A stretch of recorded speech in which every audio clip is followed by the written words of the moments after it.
afternoon in Phoenix, Arizona. We welcome you to Cactus League Baseball today. It is the Milwaukee Brewers hosting the Colorado Rockies.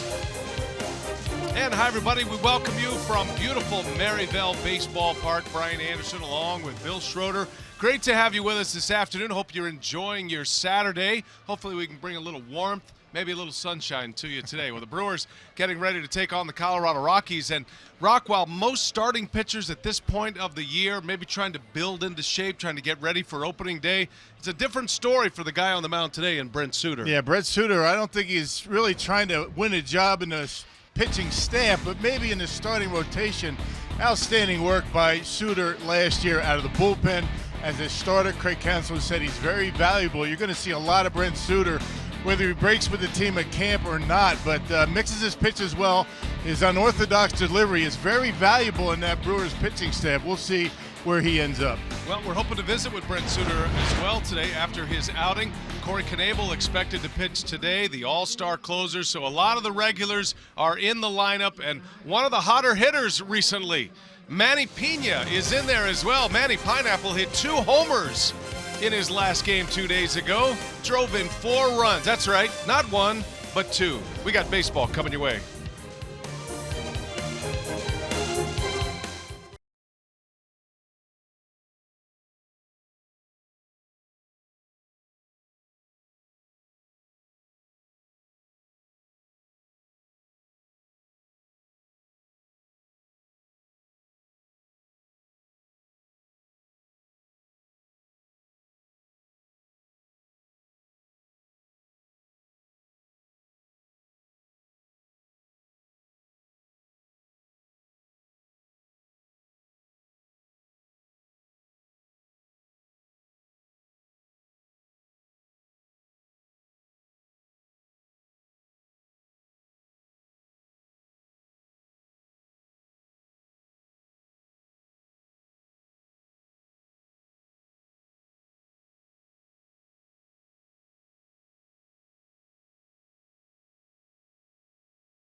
Is up above. It's a beautiful day for baseball. A lot of families here. Kids out on the grass berm, sharing a little pink lemonade. What a scene here in Phoenix. And we're glad you're with us on Fox Sports Wisconsin as the Brewers get ready to host Bud Black and the Colorado Rockies.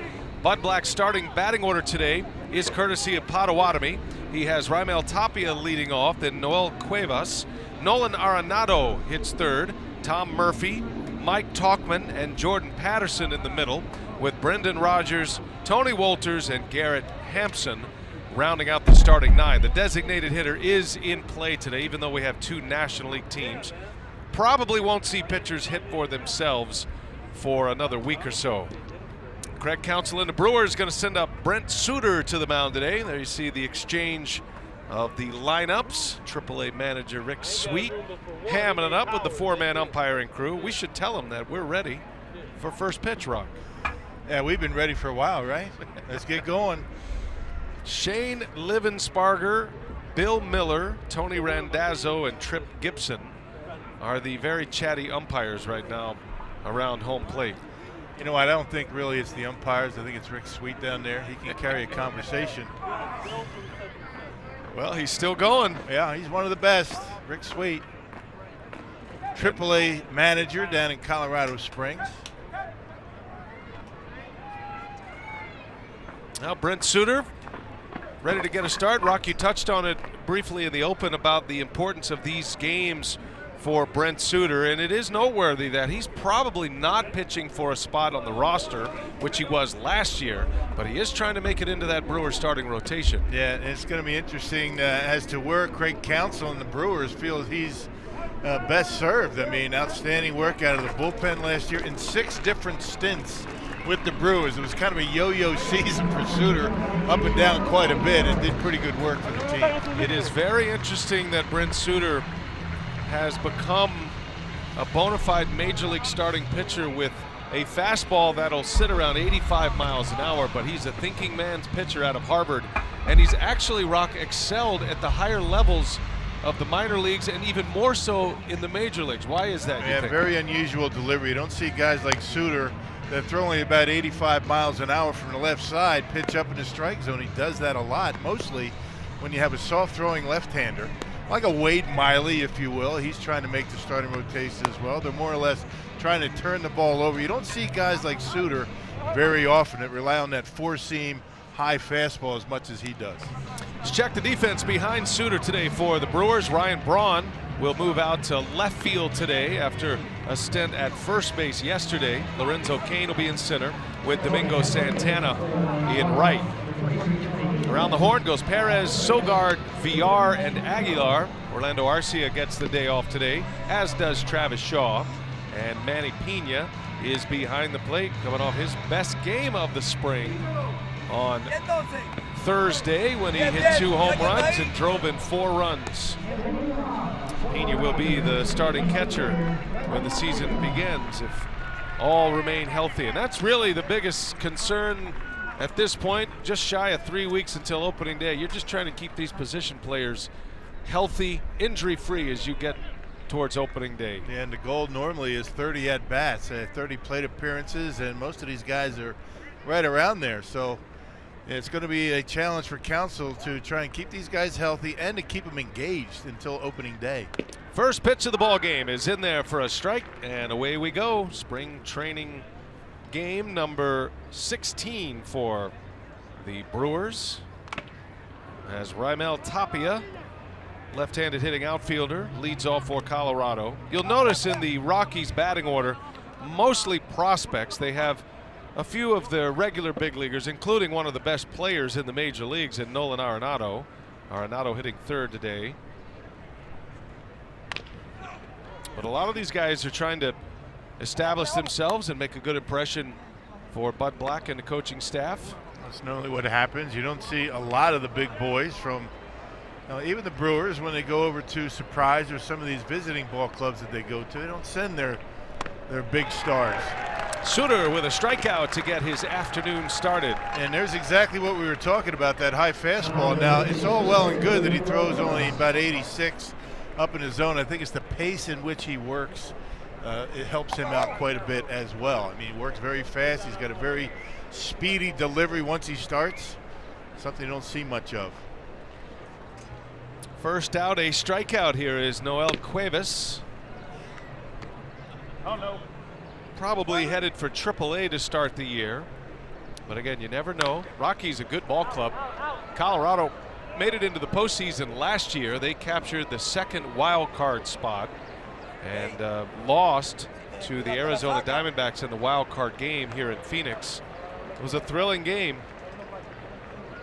Really set up what was going to be a fantastic postseason in Major League Baseball. And they held up their end, the Rockies and the Arizona Diamondbacks. But this is a team in Colorado the Brewers were chasing last year. They came 1 win short as Cuevas singles into left field and a base runner for the Rockies. Yeah, the Rockies clinched that second wild card berth in the second to last game of the year.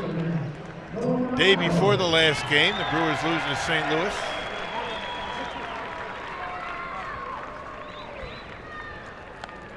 Big hand for Nolan Arenado.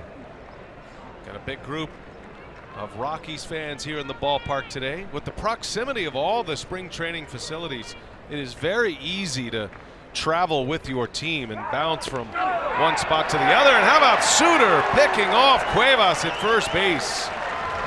All the little things he does around the art of pitching is high level, including his pickoff game. Man, that wasn't even close. I mean, a perfect throw to Aguilar, who slaps the tag. Well, he works extremely fast. He's good at holding base runners. He has a quick move which keeps base runners close to their bags if he does get into trouble with men on. And his tempo in the windup, Rock, is really his main strength. He doesn't throw hard, but he pitches very quickly and can put the hitter on the defensive. Yeah, no kidding. I mean, guys get out of the box, they try and slow him down, but in this new wave of baseball, you're not supposed to get out of the batter's box, but I think umpires give hitters a little leeway with Suter on the mound. Suter has a variation of pitches that will move in and out. He'll change speeds. He is a true thinking man's pitcher, and it's been fun to watch him succeed at the major league level here these last couple of years. There's a little jam shot by Arenado. That is going to fall fair, hit the line, and it'll be a base hit. Arenado turns and will wisely head back to first base. Not an arm you want to challenge in right field with Domingo Santana. No, and I don't think Arenado's looking to take extra bases at this point. He kind of trickled out of that batter's box, whether it was going to be fair or foul. He was going to be at first base. A little jam shot, able to get in on the hands of Arenado, right on the chalk line. So a 2-out base runner, back-to-back singles for the Rockies, and here is Tom Murphy. Murphy's in a battle this spring.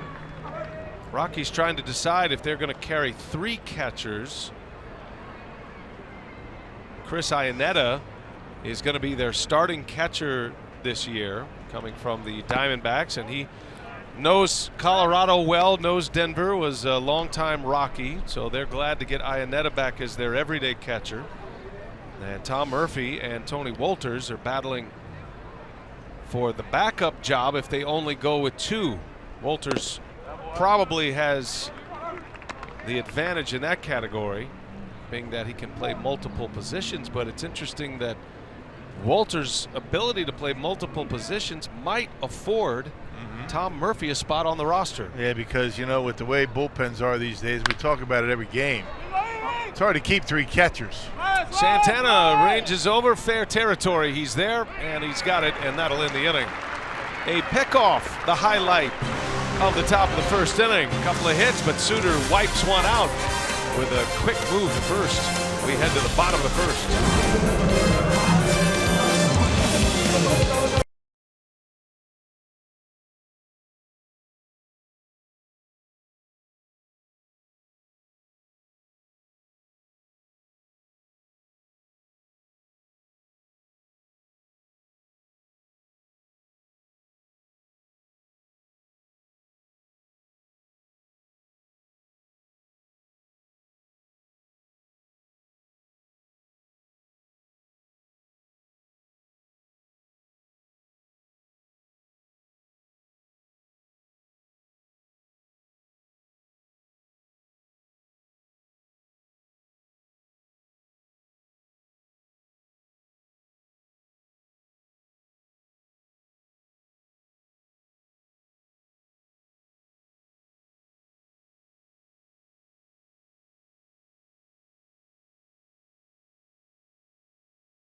Cactus League Baseball, the Brewers and the Rockies. Colorado failing to score in the first. Now Craig Counsell and the Brewers coming to bat. Potawatomi batting order reads like this today for Counsell. Lorenzo Cain will lead off, then Eric Thames. Ryan Braun hits third. In the middle, Domingo Santana, Hernan Perez, then Jesus Aguilar, with Manny Pena, Jonathan Villar, and Eric Sogard rounding out the starting 9.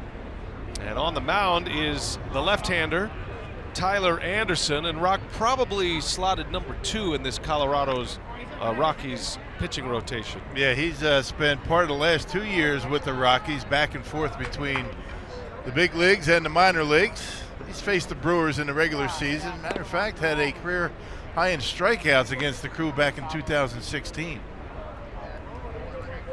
John Gray will front this Rockies rotation. Good young pitching in Colorado. Gray and Tyler Anderson, Chad Bettis, Kyle Freeland probably all have spots wrapped up as Lorenzo Cain delivers one to left field, a base hit. Tell you, he's off to a fantastic start this spring, hitting over 400. And makes good contact, and I tell you, Lorenzo Cain's going to be a nice surprise, a nice addition to the top of this batting order. Probably not going to be a leadoff guy. That's probably going to be somebody to be named later, but when you have Yelich and Cain at the top of your order, you're going to get a lot of contact. Yelich gets the day off today, but you figure he would be the leadoff man with Cain, and then you start to get into the heavy hitters in the middle of that order. The Brewers have a very good lineup and a deep roster of position players as well. That includes Eric Thames, coming off a 31 homer season and his first season back in the big leagues after 3 years in Korea.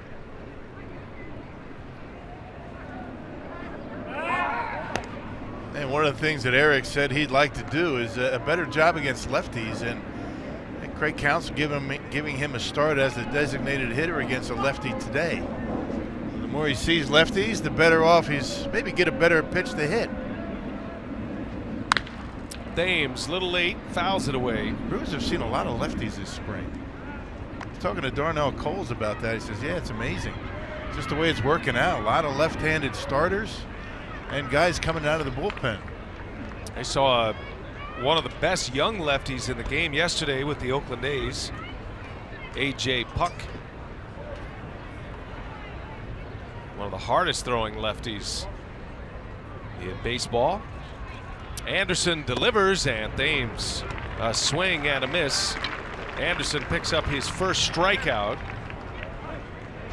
And here comes Ryan Braun. Anderson low to mid-90s with a fastball. I think that was a changeup.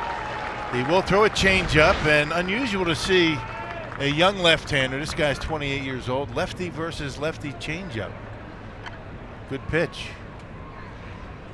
So here is Braun back in left field today. More comfortable spot for him. He's been playing a lot of first base, taking ground balls and going through all the pregame early work at first base. It looks good over at first base. Could be an option for Braun and the Brewers this year.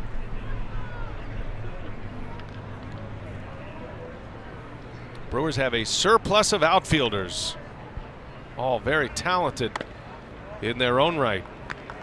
But bringing in Cain and Yelich certainly makes it an interesting battle as we make our way towards opening day on who will make up most of the playing time in the outfield. It's going to be a challenge for Craig Counsell to get all four of them in the lineup. That's why he's trying Ryan Braun at first. I was talking to Braun around the batting cage. He said he's made 4 starts at first base. This is only his second, he believes, in left field. Yeah, 6th game. He's hoping to get 2 or 3 at-bats today. That's typically the run for starting position players. Braun rips that one into right center. That's going to get down. A base hit all the way to the wall. Cain coming all the way around to score. And Ryan Braun with an RBI double.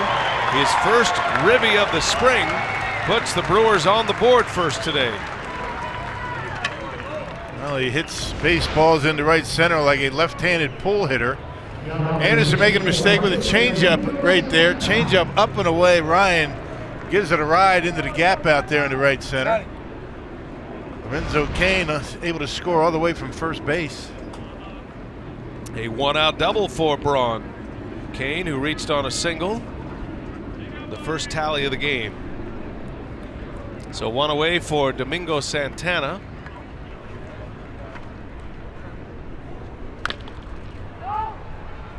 Kind of an interesting delivery, right, for Tyler Anderson. The way he kicks that front leg up, he kind of cocks it 2 different times before he fires the home plate.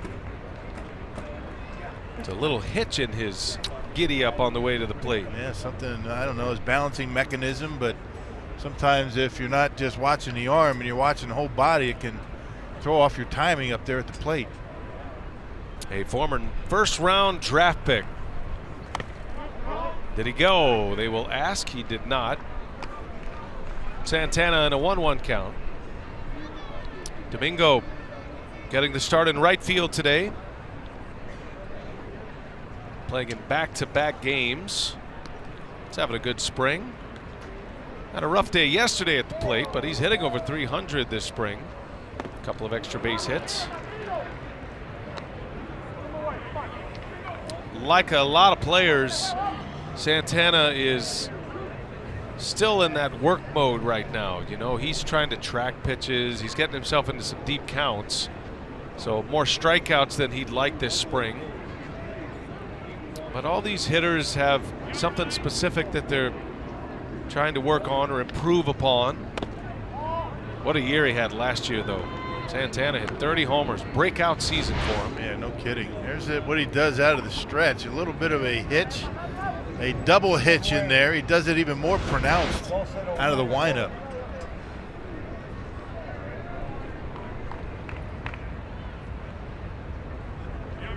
Two and two the count on Santana. High fly ball foul. Well, what a great scene today here at Maryvale Baseball Park. Got a good crowd. These the waft of smoke coming across from all the grills out beyond the right field fence had the big sponsor investor picnic today. Ton of people down there. Huge crowd. Over 300 people at that picnic, and so Tell you, they ate well, didn't they? Firing up the grill, man. I love it. This weekend, they were fed nicely. At the big party on Thursday night. Today. Great scene on a Saturday afternoon.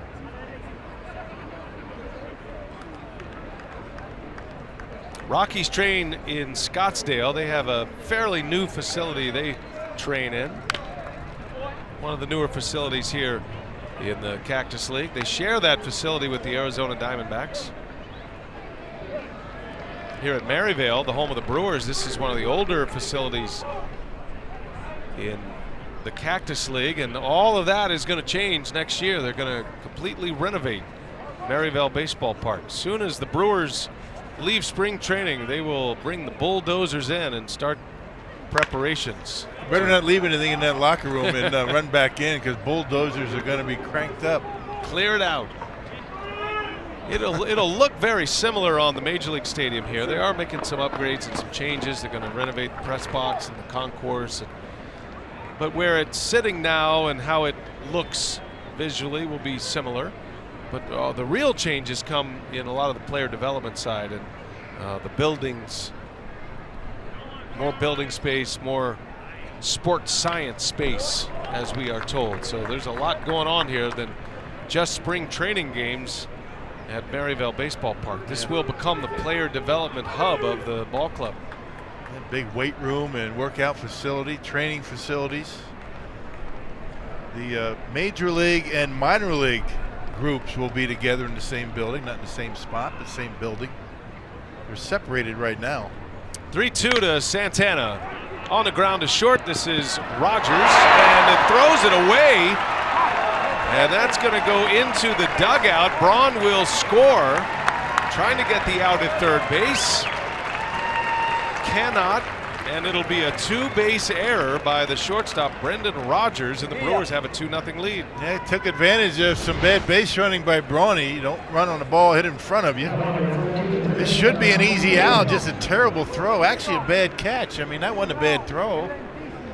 Third baseman Arenado didn't really look interested in getting in the way of Braun. I mean, that's not a bad throw at all. Arenado kind of just laying back on it, didn't want to make contact. And who'd they give the error to? My guesses would be the young shortstop. Yeah, if you're going to give an error either to Arenado or a prospect shortstop, you're going to go with the prospect. But did you think that was that bad a throw? I thought it was an E5. In my book, I'm going E5. Well, he was avoiding contact, but you don't blame him in spring training. Hernan Perez at the plate with one away. A couple of runs on the board for the Brewers. They were shut out yesterday against Oakland. Perez into center field. Santana's going to stop at third. And Perez with a big wide turn. He'll scamper back. How good has he been, huh? Wow. That's going to push his spring training batting average near 400. That base hit by Perez. Yep, pack him in ice. He's ready. Look at the balance. That's what he's working on. He was working on that all off season. Another changeup. Anderson's thrown a ton of them. And Perez, good balance, nice swing, and another base hit for him. Third hit of the inning for the Brewers. 2 runs are in. First and third now with 1 away for Jesus Aguilar.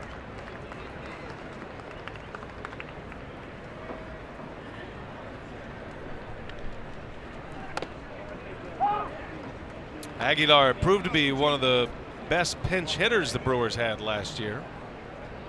He got a lot of time at first base. He handled himself very well at first base. There's a lot of talk about the 2 new additions in Kane and Yelich and how that affects the outfield. But I think because of the Ryan Braun situation and his ability to play first, or at least attempt to play first, that certainly brings in Eric Thames and Jesus Aguilar into that mix for playing time and fighting for playing time when you're talking about the 2 new additions. There goes Perez. And they'll let him run. That'll be a stolen base. He got a great jump. No chance for catcher on that play. Perez knew something when he went on the first move, and he was halfway there before catcher even had it. And Walters doesn't even bother. Look at that jump. No chance. Second and third, 1 away. Got a hitter's count up there. High pitch count for Tyler Anderson. This will be number 25. And it's in the dirt. Walters a good block. In his defense, Anderson should have 2 outs in the inning and only 1 run on the board.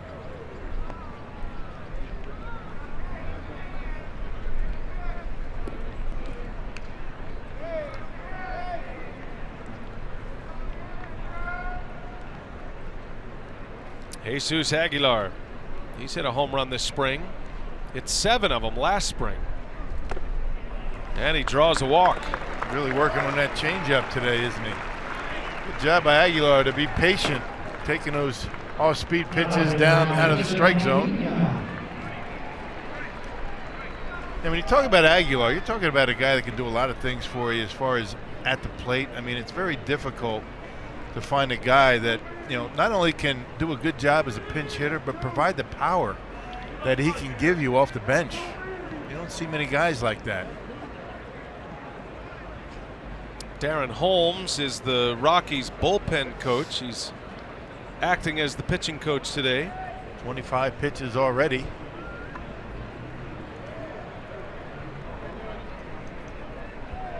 One thing you like about the setup of the Brewers this spring, I mean, there's a lot of excitement around the ball club. There are high expectations, and you kind of know what kind of team you have when you start to look towards the back end of the 25-man roster. You know, those that are going to be on the bench vying for playing time, what your bench players will look like. And the Brewers have bona fide skilled major league players in those roles. Guys like Perez and Jesus Aguilar, potentially Keon Broxton. I mean, these are all names that have had success in the major leagues. Sogard. Eric Sogard, yeah. VR on a given day. So that gives you a lot of hope. There are a lot of weapons and versatile pieces as well. Council has been preaching the sharing of at-bats. It's not going to be a set 9 or set 8 every day. Manny Pena into right field. This will be deep enough. Both runners are going to tag. Santana scores easily. And Pena keeps driving in runs. That's his 5th RBI in his last 2 games. Yeah, good job by Manny driving in that run. Man at third, less than 2 outs. Nice fly ball. Got to pick up those runs this year. Something the Brewers need to improve upon from last year. Yeah, they really struggled in that category in the second half as well. Moving runners, picking the runs up.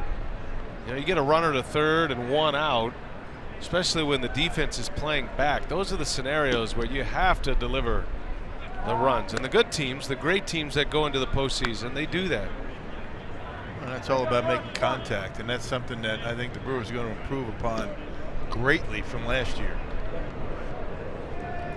Here's Jonathan VR, the switch hitting middle infielder, utility infielder.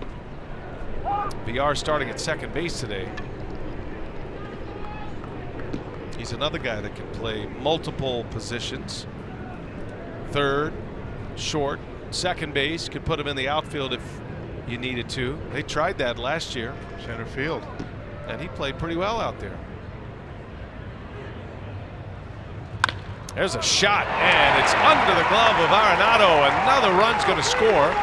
Aguilar on his way to third. VR into second with a belly flop. RBI double. 4-0 Brewers as VR drives one in. Well, he's thrown a lot of off-speed pitches as Tyler Anderson. Here's another changeup. I think 3/4 of the pitches that he's thrown today have been changeups. I don't remember a cutter.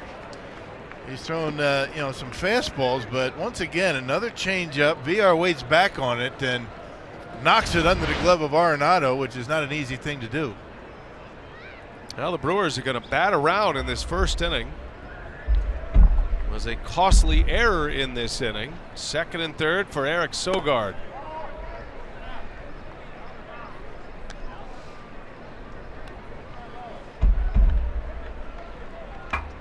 Sogard signing a deal last year that included a non-roster invite to spring training. Coming back from a major knee injury 2 years ago with the Oakland A's. Started the year in AAA last year. He was in the big leagues by May, and he was an impact player, especially when he first arrived to the Brewers. Had an 8 RBI series in San Diego, his first series as a Milwaukee Brewer.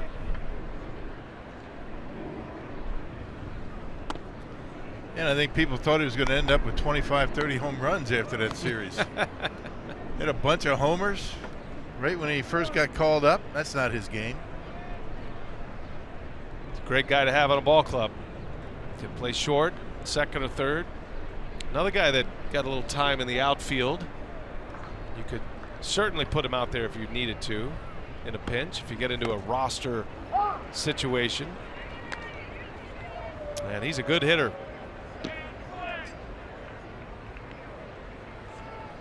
He's what they call the professional hitter. He gives you what you need. He'll put the ball in play most of the time. Hit it where it's pitched, all the cliches, but it applies to him. Sogard had games in the postseason with the Oakland A's. It's another thing the Brewers like about that experience. He played for the A's in the postseason in 2013 when they made it to the division series against the Tigers, and then he was part of that wild card game, one of the craziest wild card games of recent memory. The Royals and the A's. Kansas City had that big comeback. Lorenzo Cain knows about that wild card game.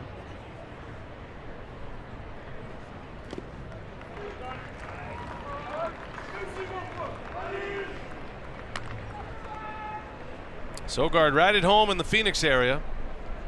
Played his college ball at Arizona State. Played for Pat Murphy, the Brewers bench coach. That was one of the main reasons he signed with the Brewers. He knew Murph well and figured he had a chance to break into the lineup with the current situation of infielders last year.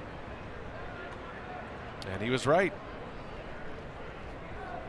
3-2 pitch, and it's a called strike 3, and that'll finally end the inning. That was a grinder for Tyler Anderson. The Brewers get off to a great start this afternoon. Ryan Braun with an RBI double. 4-run score. RBIs from Braun, Pena, and VR.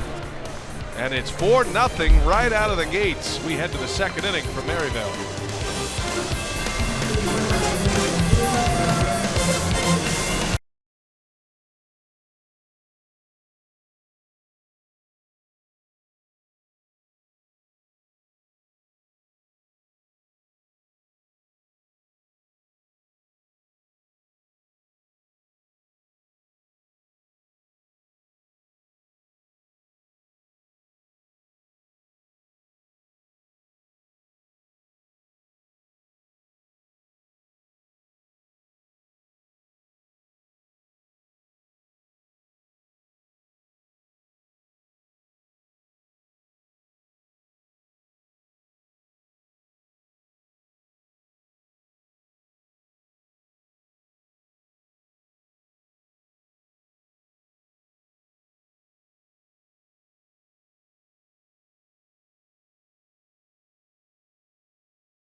Crew in front of the home fans here at Maryville Baseball Park.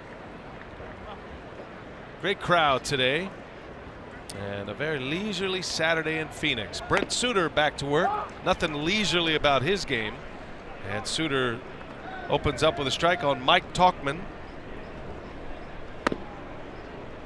Tauchman's trying to make this Colorado team as an outfielder.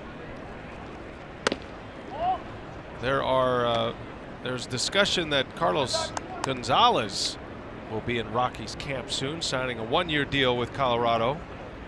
Got caught up in that quiet free agent period, and we're seeing a lot of guys sign one-year deals. It is reported that Jonathan Lucroy, the former Brewer catcher, has signed a one-year deal with the A's.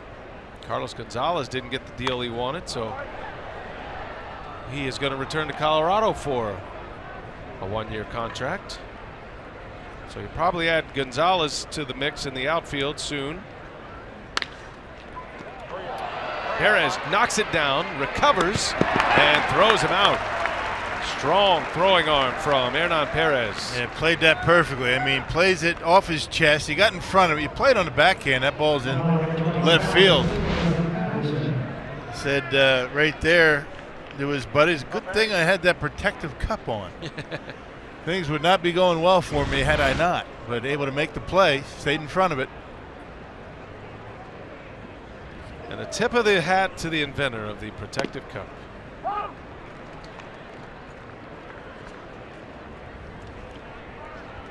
Suter gets ahead of Jordan Patterson, and he slaps one over to third base. Perez will make a play in time for out number 2.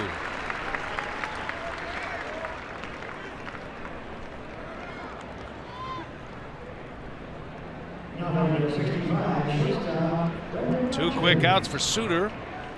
Suter will try to give Craig Counsell at least 4 innings today. If he has his way, Suter would go 4 innings or 60 pitches, whichever comes first. Still have to get outs. First ball swinging, Brendan Rodgers into right. That's going to be a breeze of an inning for Brent Suter. 1, 2, 3. The Rockies go in order. Brewers coming up, bottom of the second. 4-0 Milwaukee.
Maryville. And join the crew for the highly anticipated 2018 season with the Brewers 20-game membership.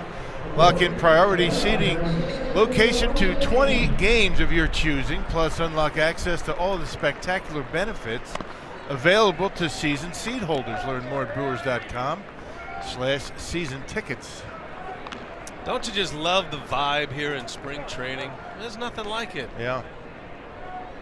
Love being here in Arizona for spring training baseball. We're always excited to start the season, but there's something special. It's a unique experience to come to a Major League Baseball spring training game. A lot of fun. Good crowd on hand today, enjoying this one. A little cloud cover, keeping the sun off.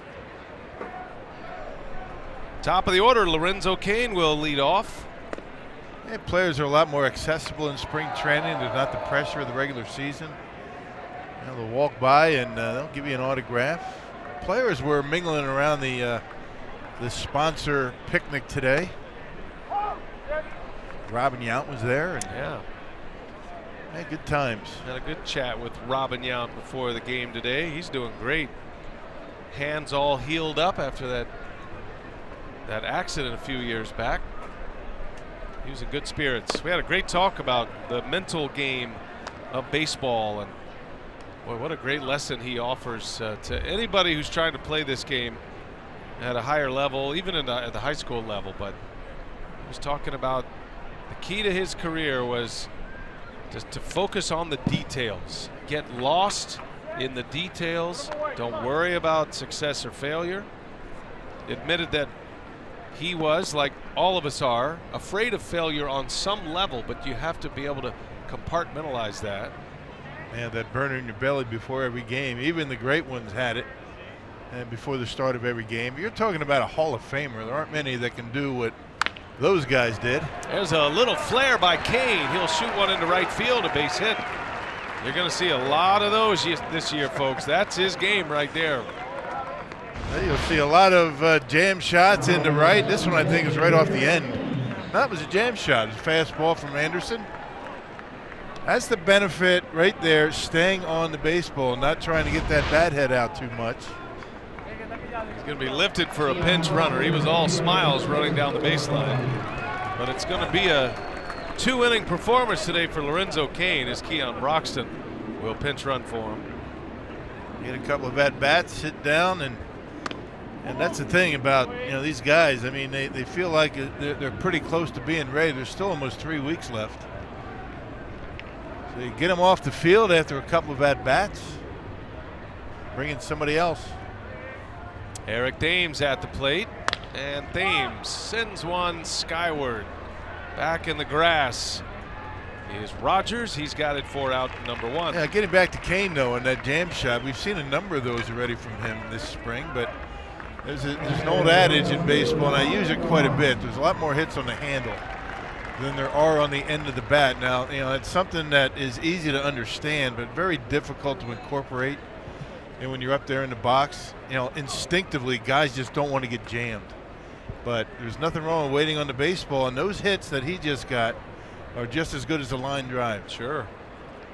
Yeah, and the bat's level, and it's in the strike zone a long time, and yeah, he gets a lot of those. So it would appear that he's an extremely lucky hitter. That's only partially true. He's lucky because he's good at keeping that bat level and keeping it in the zone. Right. Waiting back.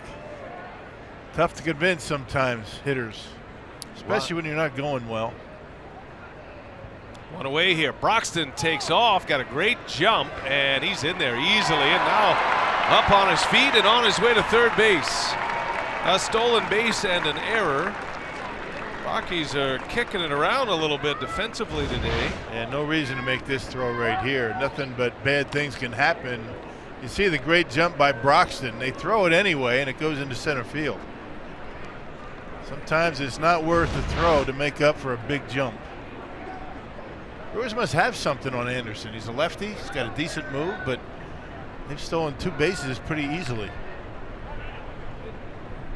Tony Wolters telling his pitcher to slow it down, settle it down. Might be telling himself that as well. Infield is in for the Rockies. Brewers lead 4-0 and threaten once again here in the 2nd inning. Braun is up there with Broxton at third.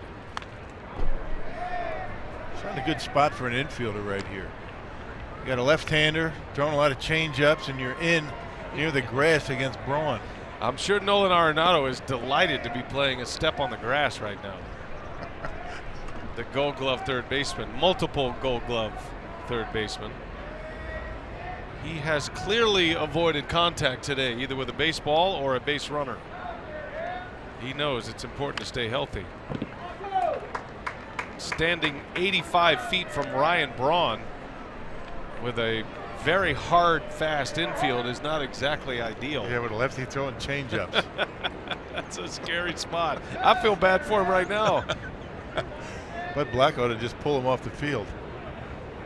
You ever take your lead off first base when you were on base, and like the one guy that you didn't want to be leading off first base when he's at the plate? Who was the one guy that would come to mind for you? That's a good one. Because that's you're right there in the firing zone too. Well, it's going to work for the Rockies here. Ground ball to the shortstop Rogers, who will make the play for out number 2. It wasn't such a big deal when you're on first base as a runner, but when you're holding a runner on and you've got, you know, some big lefty coming up like Big Poppy or somebody like that. You know, Ken Herbeck comes to mind, Eddie Murray. I mean, those are not enviable positions when you're 90 feet away from the front of that bat.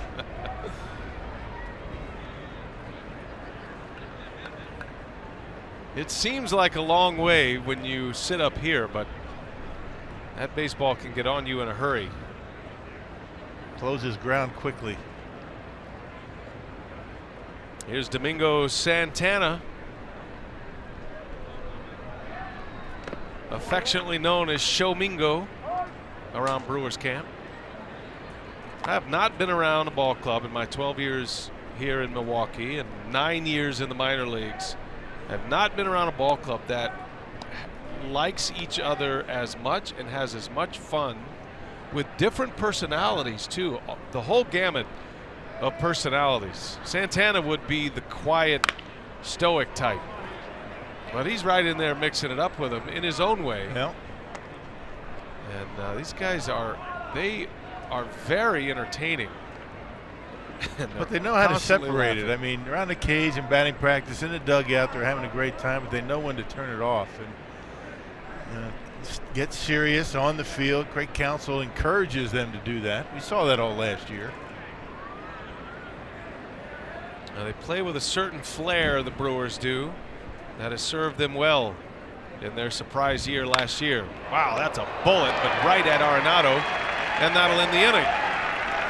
So the Brewers strand a runner at third, get a single out of Lorenzo Cain, and then Anderson retires the next 3. We go to the third inning. It's 4-0 Crew.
Nothing. The Brewers off to a good start, scoring all 4 of those runs in the first inning.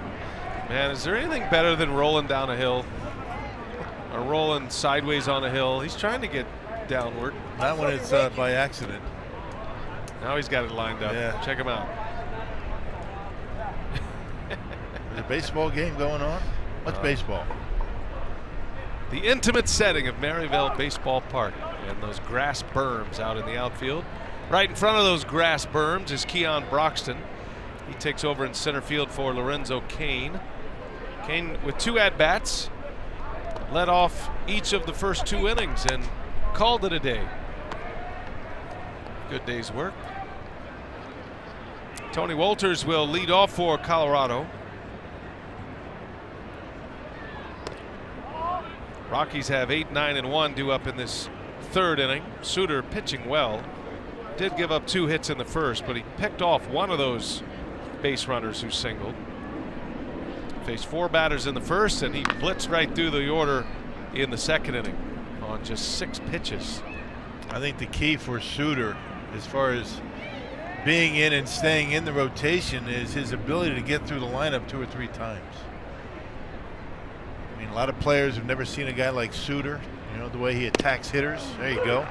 And another strikeout for Suter. That's number 2. That was right down the middle. I'm not sure what Walters is complaining about. It looked like it split home plate in half.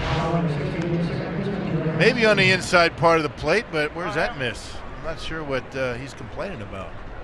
Maybe he's just mad at himself, Rock. Maybe low. I don't think so. No, he's not mad at himself. He turned around and looked at the umpire and said, I should have swung at that. Yeah, I mean, honestly, that was a great call, Blue. Where did that one miss? Do they still call umpires blue? Because they don't wear blue anymore. See, they don't like that, though. I mean, I never did. Call them by their name. Yeah. That's kind of an amateur thing. You know their names, but I mean, right now, I mean, you got some minor league guys and Shane. Yeah. Shane is the home plate umpire. You know, Shane Livensparger. You know, back in the old days, you know, you had the American League and National League guys. I mean, you got Right. to know those umpires really well. Well, and the nickname came because they wore navy blue or light blue Right. shirts. Now they wear black. Every now and then on a really hot day, they'll wear the light blue shirts, but it's, you can't just, you know, yell out, that pitcher's low, Black. They don't. Come on, Black. They don't respond to that too well anyway. They have names. They are humans. So blue is not a part of the vernacular anymore. That's a Bush League thing, probably. Yeah, you don't hear that too I was much. doing. Unless they're really mad. Really? Might get under their skin, you know, from the dugout.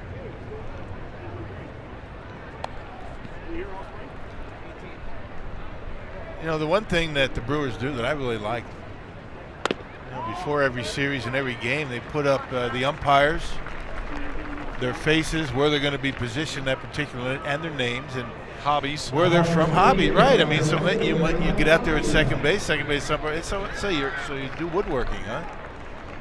I see you're an avid fisherman, Shane. How about you not calling that pitch on the block? But no, isn't that a good idea for the guys to know their names? Not that they would remember, but it all depends on how you say the name and what goes in front of the name. Because if you drop an expletive in front of Shane, that's not going to go well. Yeah, but that's a lot better than the expletive in blue. Yes. You know? And it's a big difference if you walk up to the home plate umpire and you go, hey, Shane, versus, hello, Shane. There's a big difference. It's all about tone. See, that's the problem I have with texting. People don't get my humor on text. Well, that's why you have emojis, Rock. Just be careful. Some of those emojis might not be what you think they are. Yeah. Suter spins a breaking ball in there for a strike. Raimel Tapia back to the leadoff spot in the order with a man on. Are you getting pretty well versed on your emoji game? You know what? I am because it's a lot quicker than to actually write out a sentence. Okay. There's a high fly ball to center. It sounded good. He hit it on the barrel. And Broxton is going to run it down just in front of the wall. Advancing to second is Hampson. They just got under it a little bit, stayed in the ballpark. An easy play for Keon. I've seen him make some spectacular catches in center field over the years. Not a big guy, but he gets good extension on that pitch. And once again, we're now getting through the second time. Now we're in the second time through the batting order. We'll see what adjustments the Rockies hitters make and what adjustments that Suter can make. So 2 men are out, and it is Noel Cuevas at the plate. Had a single his first time up. He was picked off first base. He's on the first pitch, ranging over Perez, and he's got it. And Suter puts up another 0. That's what he does. A 0 putting up machine. He is the Raptor, Brent Suter.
With a 4-0 lead, and this season you can guarantee your spot at all 81 Brewer home games for just $29.99 per month.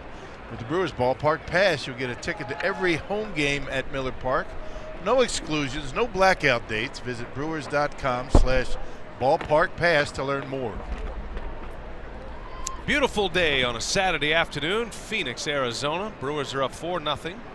Hernan Perez, who has been very busy today at third base. He will lead off for the Crew.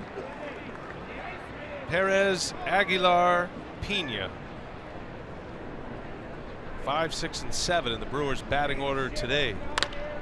On the ground to short, big curveball from Anderson, and he's got his first man out here in the third inning. High pitch count in the first inning for Tyler Anderson. 30 pitches.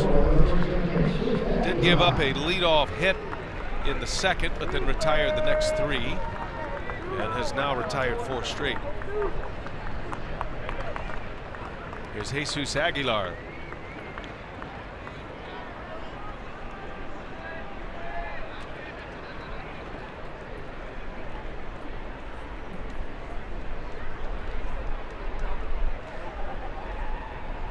Tyler Anderson out of the University of Oregon was a Duck in his college days.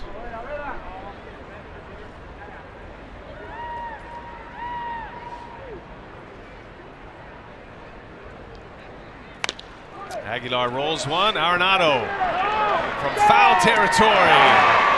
Gold glove form from Nolan Arenado. That's what he does best. Not many can do that. I mean, throwing off balance. A lot of guys are going to get that baseball, plant and throw it, but Arenado has so much confidence in that throwing arm. Sidearm, off balance, very accurate to first base.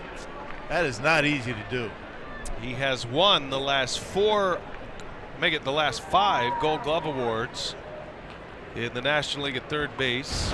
Each of his first 5 years in the big leagues, he has been a Gold Glove Award winner, and the last 3 years he's won the Silver Slugger Award.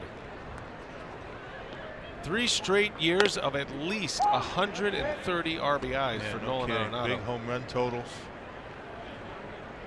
He led the National League in doubles last year with 43. Hit 37 homers and 130 RBIs en route to his 5th Gold Glove. He is one of the game's best. Nolan Arenado, 3 times an All-Star as well.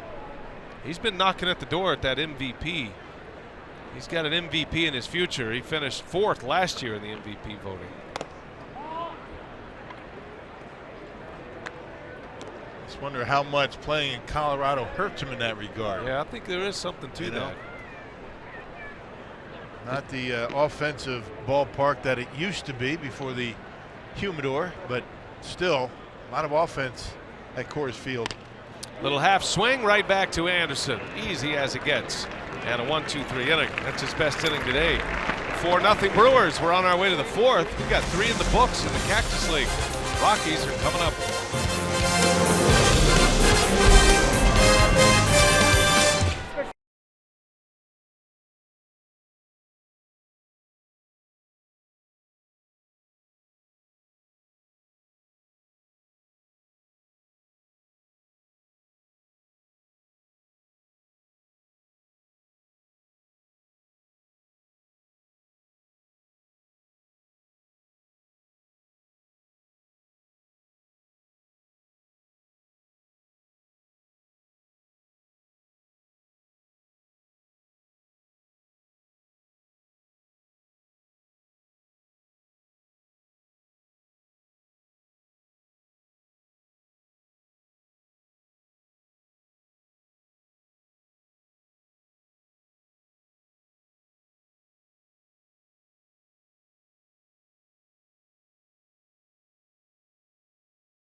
In a row as NASCAR heads here to Phoenix. Second race of the NASCAR Goes West series. You can catch all the action tomorrow starting at 2 p.m. on Fox. Stream it live on Fox Sports Go. Beautiful Saturday, cloudy Saturday here in Phoenix, Arizona. Not a bad break from the abundant sunshine that we have had over the last few days. Perfect weather here. Temperatures in the low 80s. Brent Suter back on the mound. He starts his 4th inning. Brewers are going to have him go 4 or 60 pitches, whichever comes first. He's been very efficient with 40 pitches through the first 3 innings as he misses with a curveball on Nolan Arenado.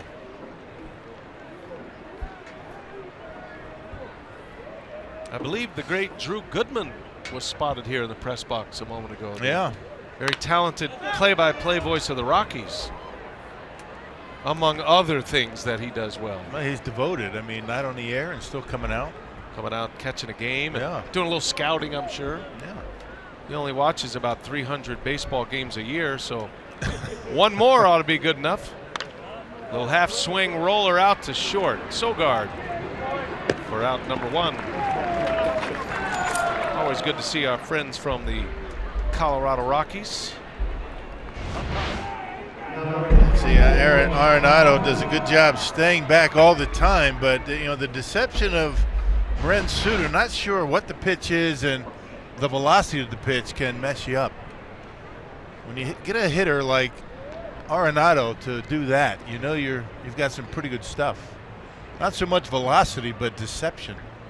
There's a ton of ground balls to the left side today for Suter, and when he's right, that's what happens. That change up. Get a lot of right-handed batters in the opposing lineup. They call them rollovers. Get those rollover ground balls. That's when you know you're on your game. We've had 3 ground ball outs to third and 1 to short. 2 hits for the Rockies allowed by Suter, both singles.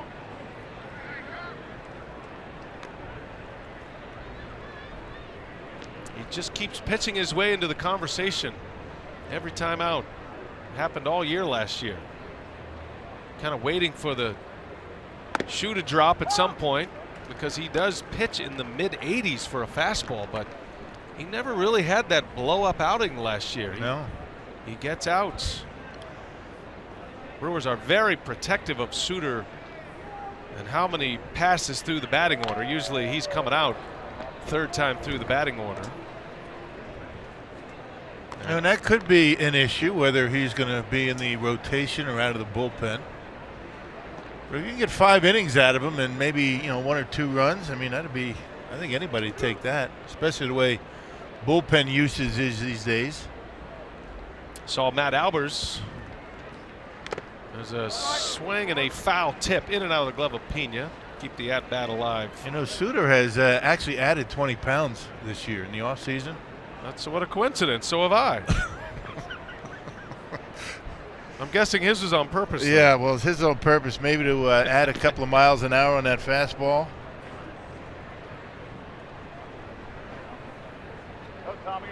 He added that weight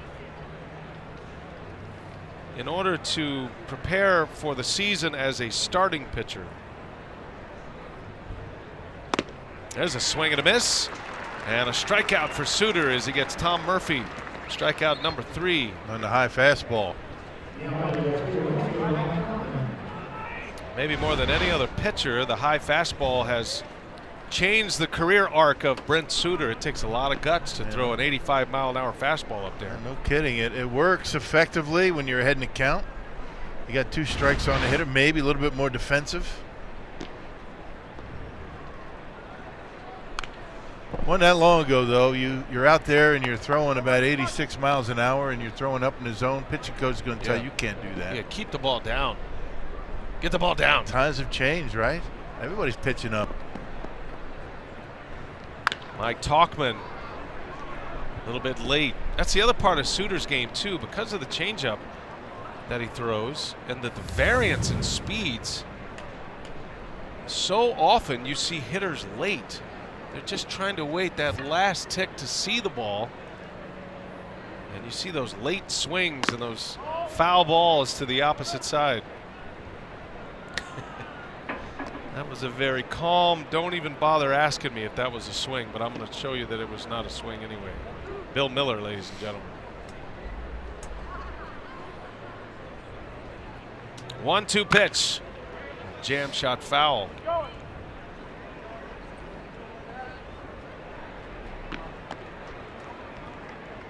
Mike Tauchman grounded to third his first time up. Got a lot of guys in the Rockies lineup today that are of the prospect variety. Guys trying to make a team. And another strikeout for Suter gives him another 1-2-3 inning. 55 pitches on the day. That'll probably do it for Suter. And he finishes with a bang with back-to-back strikeouts.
At every Miller Park home game this year, sellers will be in bright orange polos, and they're selling $2 tickets. They can make your day.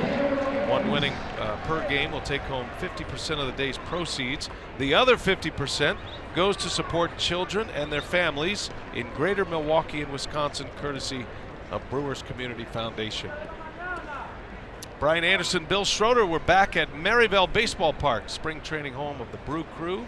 James Ferris is next out of the Rockies bullpen. He'll take over for Tyler Anderson. Yeah, pretty good size right-hander, 6'2", 210 pounds. See his numbers between two levels of the minor leagues last year. Pretty good numbers.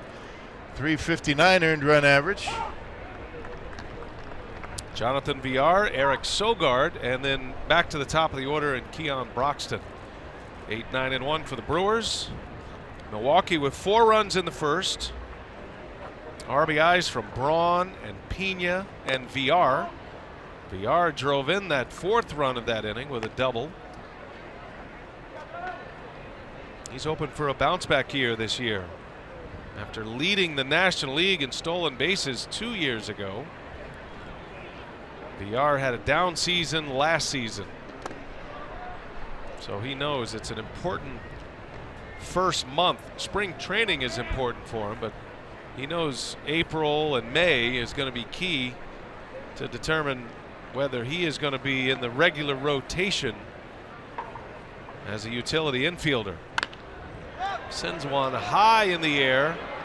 Big pop up, leaking into fair territory. Arenado's right there for out number 1. Well, and you know the Brewers are going to give him every opportunity to return to the form that he had a couple of years ago, because he could be such a difference maker at the plate, on the bases.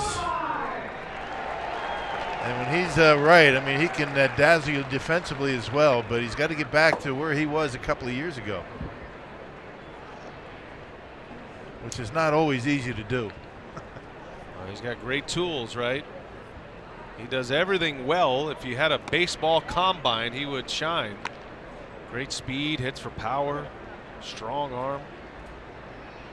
He and Sogard figure to share the duties at second base, which probably puts Villar, who is a switch hitter, in the right-handed batter's box more often than not, even though Villar has more power as a left-handed hitter. His natural side is his right side.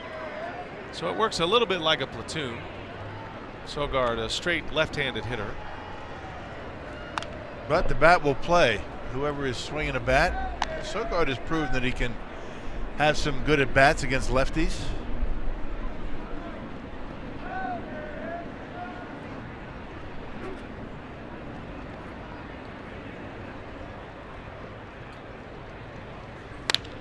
Hit hard, right field line, fair. That's going to get down into the corner. Sogard will head to second base with a double. Well, he's had a great spring, and he's pulled a lot of pitches this spring as well. And another extra base hit for him. Pitch down and in. I don't know if it was a slider or a changeup, one of the two, but just kind of drops the head of the bat on it, rips it down the line. The Brewers keep hitting. Hit number 6 from Milwaukee. Sogard, quick hands on that inside corner, likes it down and in. Sogard has 6 hits this spring. That's his 3rd double to go along with a triple. Broxton on the first pitch, a mile high center field. He got it on the barrel but gets under it, and it'll be run down by Cuevas. Tagging and heading to third is Sogard. 2 outs in the inning. Just missed it. A fraction on the bat. Yep, dead low ball hitter. He likes it down there. Doesn't even have to be a strike, and gave that one a pretty good ride.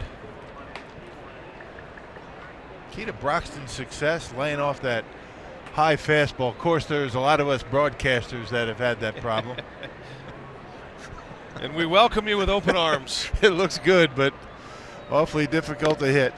Every time you pop one of those up, you say to yourself, you know, I'm going to enjoy being a part of the media next year. Yeah, you know what? A couple of years, I think I'm going to enjoy that. Media. Eric Thames with 2 away, runner at third, Sogard. Brewers lead 4-0. 4 first inning runs.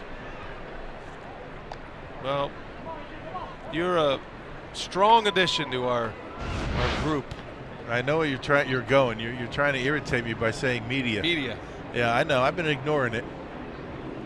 Good to have the helmet on back there behind home plate.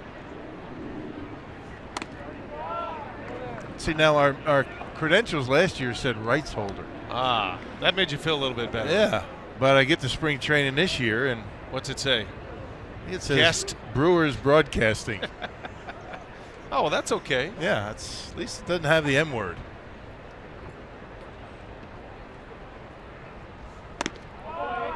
Thames takes a ball high. We're not media, right? I mean, we don't pretend to be partial. What the impartial. the credential should say, face for radio.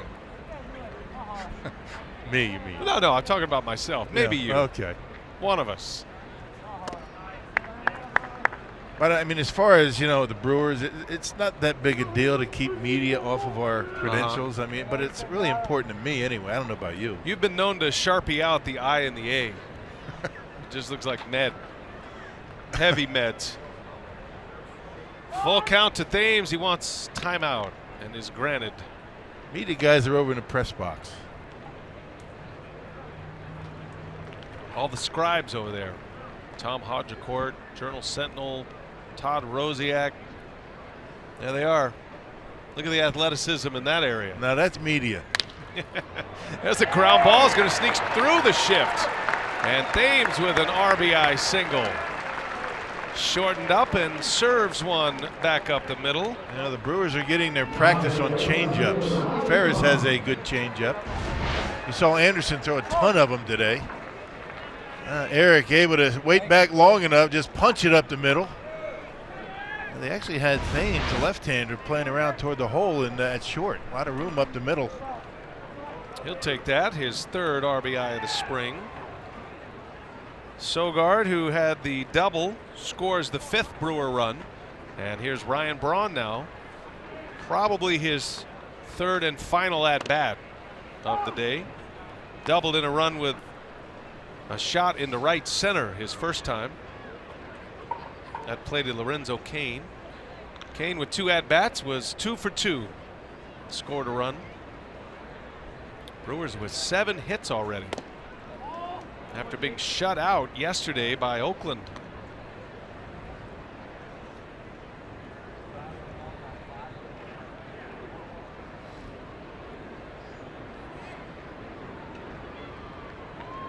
First inning for James Ferris, taking over for Tyler Anderson.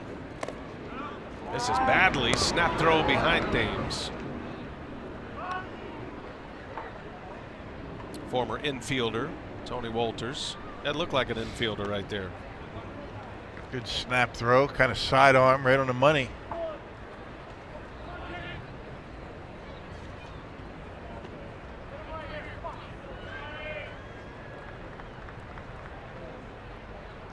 Two balls and a strike. And Braun lays off 3-1. Yeah, try to disguise this pickoff throw. Act like you're not going to do much. He's actually heading toward third base and off balance, able to throw to first. That's a good throw. Yes, it was. Put it right on the bag. That's one of those, if you throw it into right field, you know what's coming. That better be a good throw. Yeah, throw like that makes my elbow hurt. That sidearm toss. He's one of those rare catchers, Walters, who can play around the infield. You could stick him in the outfield if you had to. He's a good enough athlete to do it, but he was a second baseman, third baseman. Thames takes off, and Braun sends one to left. Over to make the play, Tapia didn't quite get it. And Braun is retired. Inning is over. Brewers get one more on a Thames RBI. 5-0 Brew Crew. We head to the 5th inning in Maryvale.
And a new pitcher for Milwaukee.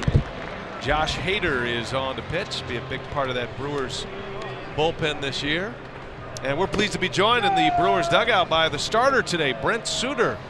You're trying to get 4 innings or 60 pitches. You accomplished both of those goals. Nice work today. Appreciate it. Thanks. Yeah, the command felt good. I was kind of mixing more two-seamers than normal, and it felt good. And I love throwing to Manny Pena. He did a great job back there, and the defense played great behind me. So it was a good day. Every great pitcher gives credit to his catcher, Rock. You see Right, how yeah. you should have seen Schroeder perk up right here. See, you know, he's a smart guy, right? He knows what to say. It's a God's honest truth. He's awesome. He's Well, awesome. we started our broadcast today talking about you and how things are different for you, and I'm sure you wouldn't concede this, but for all intents and purposes, you're going to be on the big league team, whether it's in the rotation or the bullpen. But you've prepared to be a starting pitcher, right? So tell us what your approach is this spring, maybe compared to last year. Yeah, so kind of one of the struggles for me last year during the year was getting through that third time through the order with success. So I set out on a plan this offseason. DJ Accounts and me set out on a plan to get stronger and eliminate fatigue as a reason for that, and also to really work on off speed and my two-seam, going off my four-seam cut movement. And we're seeing some good results so far. Still could be definitely crisper and all that, but seeing some good results so far of kind of making guys guess even on my fastball. So instead of them maybe sitting on pitches and sitting on movement towards the third time through the order and being comfortable with it, and instead keeping them off balance both sides of the plate. Now, with the extra work that you did in the weight room, they say you added about 20 pounds. Is that accurate? Yeah, well, from the time I started working out to the end of the offseason, I had about 20. From the end of the season, it was more like 15. But yeah, added some good muscle, and hopefully that can help me kind of maintain that strength and durability throughout, not just every start, but throughout the season. Do you get a sense that it increased a couple of miles on your fastball at all?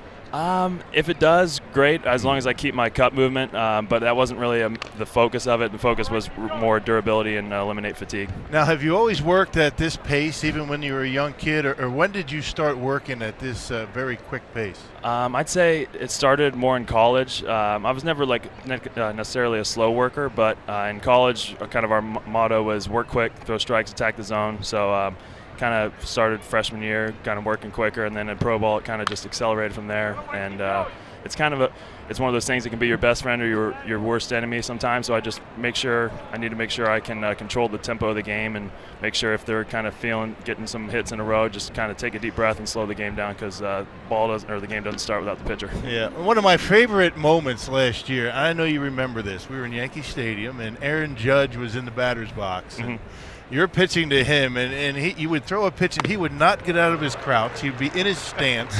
Yeah. He'd be standing there waiting for you to throw it, almost saying, "Come on, you can't throw it too quick for me." Do you remember that? Yep. And did you talk to him about that at all? I didn't get a chance to talk to him about it, but there were certainly some reporters the next day asking about that at bat. I think it was his second at bat, and it was a good battle. He was a heck of a hitter, still is a heck of a hitter, and we had a good battle going. I think I ended up walking him that at bat in like 10 pitches, but it was one of those things. He was kind of just, and I loved it. Everyone was saying, like, was that offensive to you or anything? I'm like, that wasn't offensive. I love when guys get in there. So. Yeah, well, they recognize and a little respect. And I'm sure when you look at Aaron Judge, you probably feel like you're looking in a mirror with your new physique now.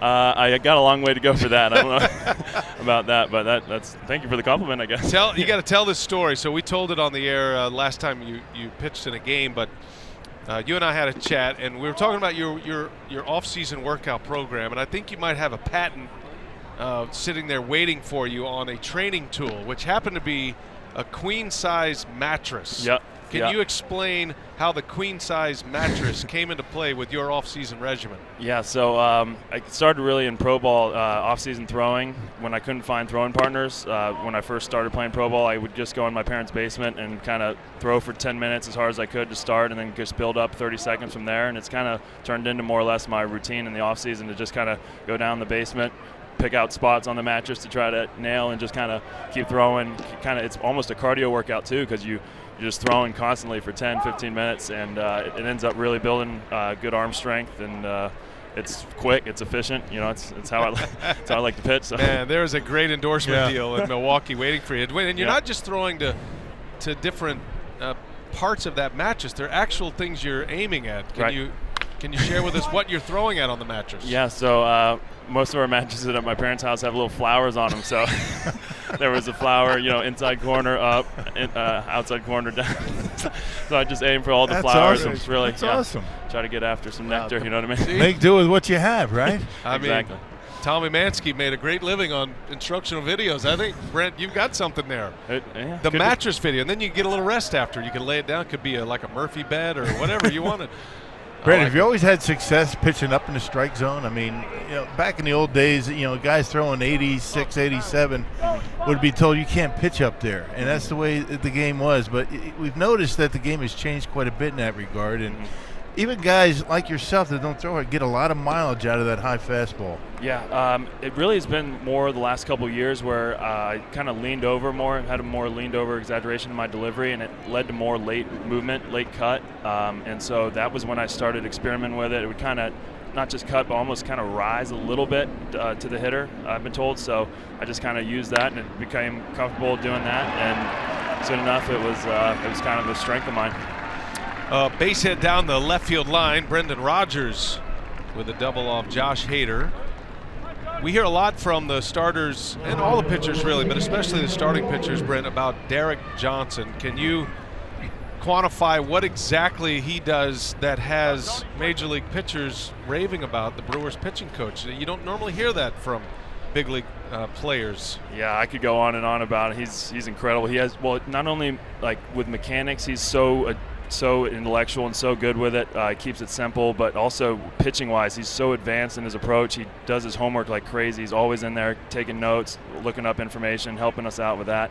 And he's really helped me not just develop confidence as a pitcher, but also specifically with going with X's and front to back. It's been incredible, and that was one of the reasons that I was saying to people I want to be a starter more than a reliever, just because of the fact that I can work with him in the bullpens and go in depth on bullpen sessions and go two-seamer here, try glove seam, or glove side two-seamer here, change up here and here, and he's incredible. He's so intelligent. He works with guys so well, and he's just it's an honor to be one of his pitchers. That's a great endorsement and very well put. Give us one thought before we let you go about this left-hander who throws it a lot differently than you do, but Josh Hader was such a big part of the Brewers bullpen last year. When you watch him, what kind of things jump off at you of his success story? I played with Josh for a couple years, and I could tell, I could see it when I first met him and first saw him pitch, how electric his stuff was, but just seeing him kind of come to the bullpen and come into his own in terms of just confidence, channeling all the pressure and just positive thoughts, and just really going out there and being one of our best relievers. It's been a pleasure to watch him. He's 22, 23 years old, and he's got a head on his shoulders like he's 30, like a veteran. He's so confident, but not cocky. But he just executes so many pitches and just gets guys looking silly out there. He's incredible. And right on cue, he rings up Tony Wolters for his second strikeout. Brent, thanks for your time today. Always a pleasure to spend a few minutes with you, and good job today on the mound. Appreciate it. Thanks for having me. That is Brent Suter. Always brings intelligent answers and thoughtful answers. One of our favorite guys to talk to. You can just tell he just loves to be a major leaguer. Yeah. He loves doing what he's doing. He loves life, right? Right. I mean, how can you not, playing this game for a living? And you just wish everybody was like that. They aren't all like that. Good for him. And it's great to see him have success. He's the kind of guy you root for in a big way. And it's no fluke anymore. I mean, he's the game. Remember when he first came up, it was the idea he's going to come up. He's a little quirky, funky. There are things about his pitching that it's going to be hard for hitters to pick up right away. Then there would be that period of adjustment, and that was going to really tell the signs of whether Brent Suter was going to be able to sustain himself in the major leagues, and he's done that. He's passed all those tests, and here he is trying to become a starting pitcher in the major leagues, and he is not hurting his cause with each outing this spring. Well, he's a smart guy. He realizes he has to make adjustments. He's been able to do it, and it's one thing to get to the major leagues. It's a completely different thing and much tougher thing to stay in the major leagues. Runner at second, 2-men are out. Hader with 2 punch-outs, giving up a double to Brendan Rodgers. Facing Garrett Hampson now, who's the 9-hole hitter for the Rockies.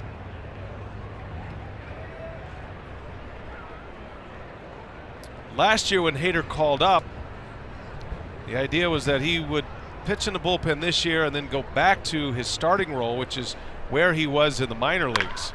But he was so effective, that's not going to happen. He's too good. Line drive out to end the inning. Scoreless inning for Hader.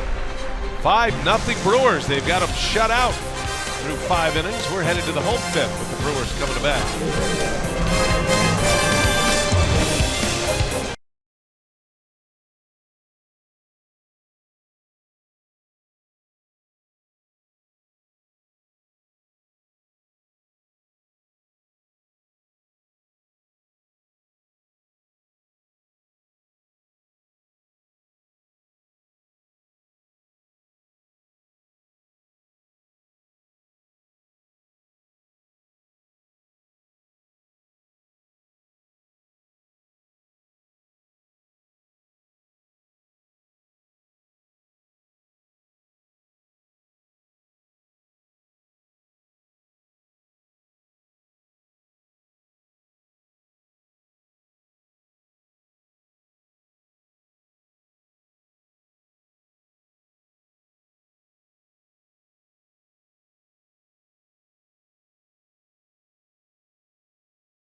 That ball and glove logo. Well, we invite you to check in on Speak for Yourself with Colin Cowherd and Jason Whitlock. It happens weekdays, 4 p.m. Central, and it's only on FS1. Some of the sights of spring training baseball, getting that logo spruced up. Ballpark looks great. Terrific work by the Maryville grounds crew here.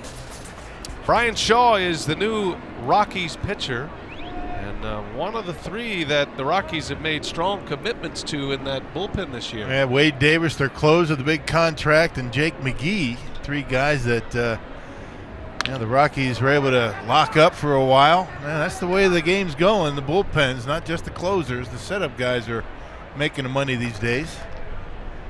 This guy can throw a lot. This guy averaging over the last 5 years about 85, 86 appearances. I should say 75, 76 appearances. Still a lot. Domingo Santana leads off for the Brewers. 5-0 Milwaukee. Scored 4 in the first. Added 1 in the bottom of the fourth. Eric Thames with an RBI last inning to add to the lead. And Santana with his 3rd at-bat. He drove in a run. I beg your pardon. He reached and scored in the first inning, and then lined out in the second.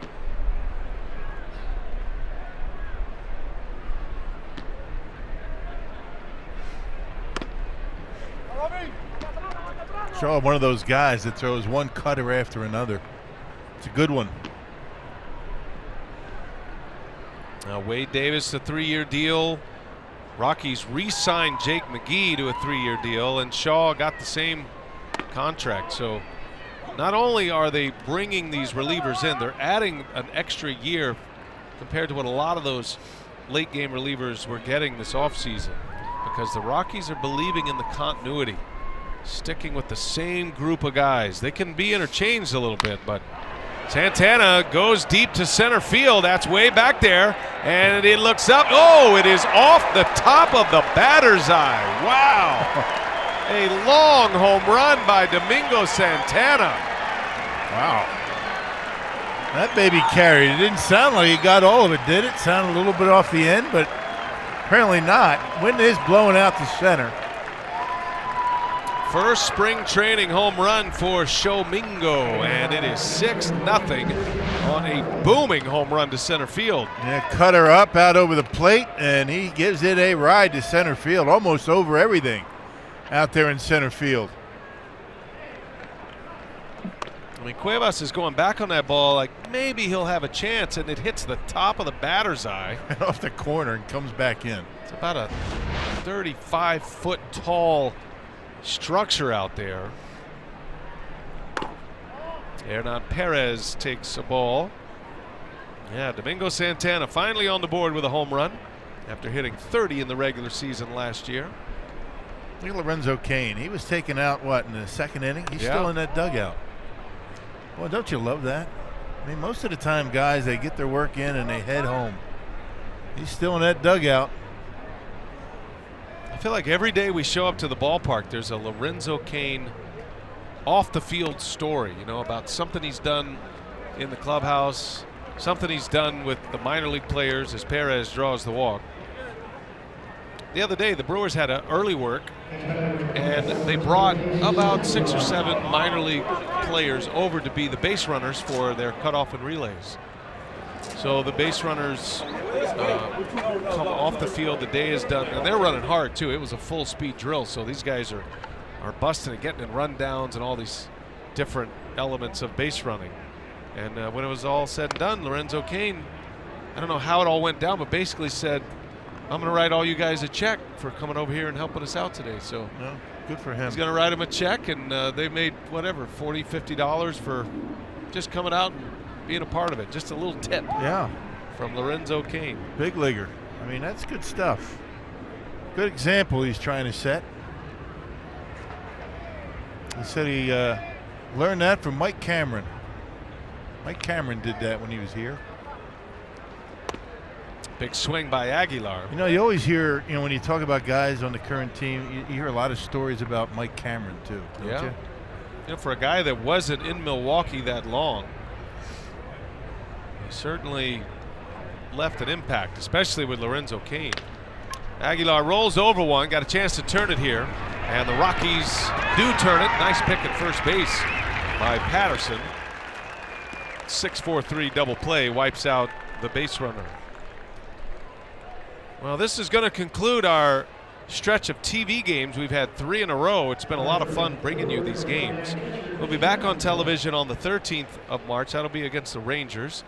And then the 18th, 21st, and 22nd will be the final 3 televised games of the exhibition season.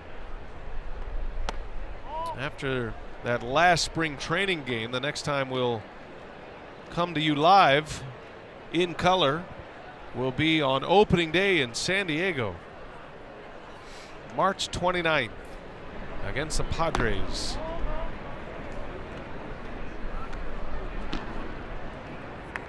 The former Padre, Christian Bethancourt, batting for the first time.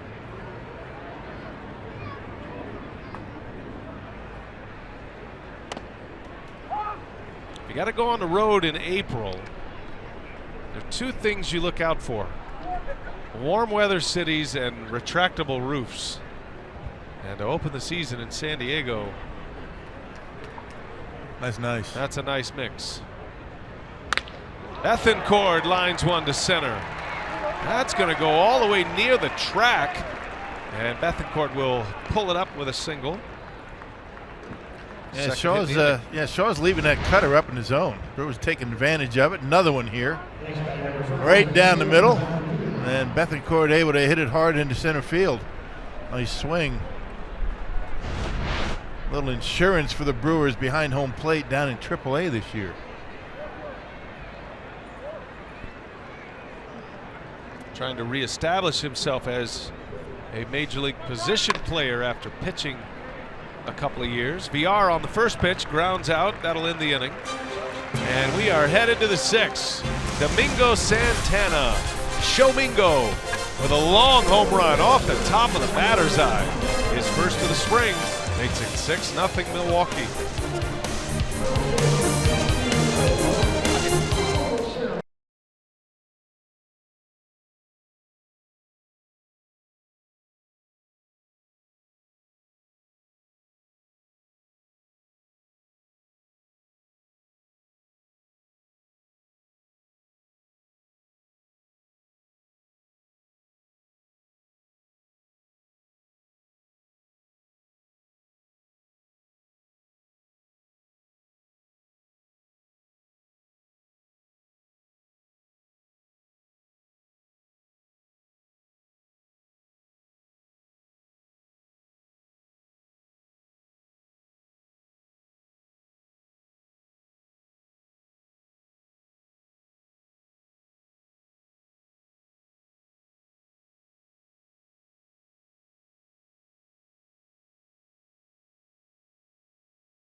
later on tonight, but maybe some sprinkles. Hey, the first 20,000 fans at Miller Park for the Brewers game against the Marlins on Friday, April 20th will get a long-sleeve Barrelman T-shirt courtesy of Chevrolet. Secure your seats at brewers.com/tickets. A little bit of rain here in Maryvale. Keon Broxton remains in center.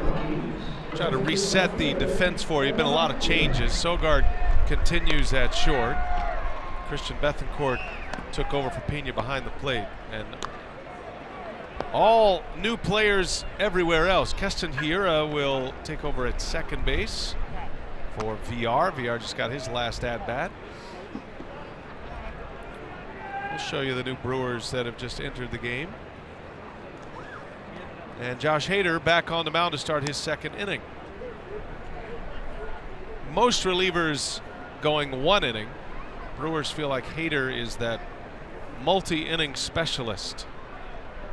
The Andrew Miller role, as it is being talked about these days. And this is the fourth appearance for Hader here in spring training. Has not allowed a run. So picking up right where he left off a year ago.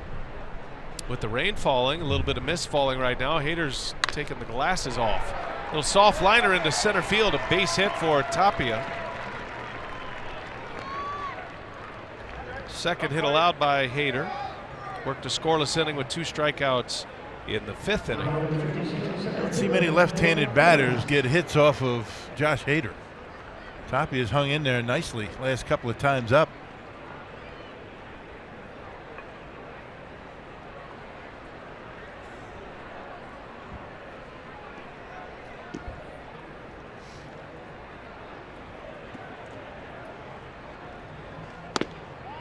Big fastball from Hader in on the hands of Cuevas.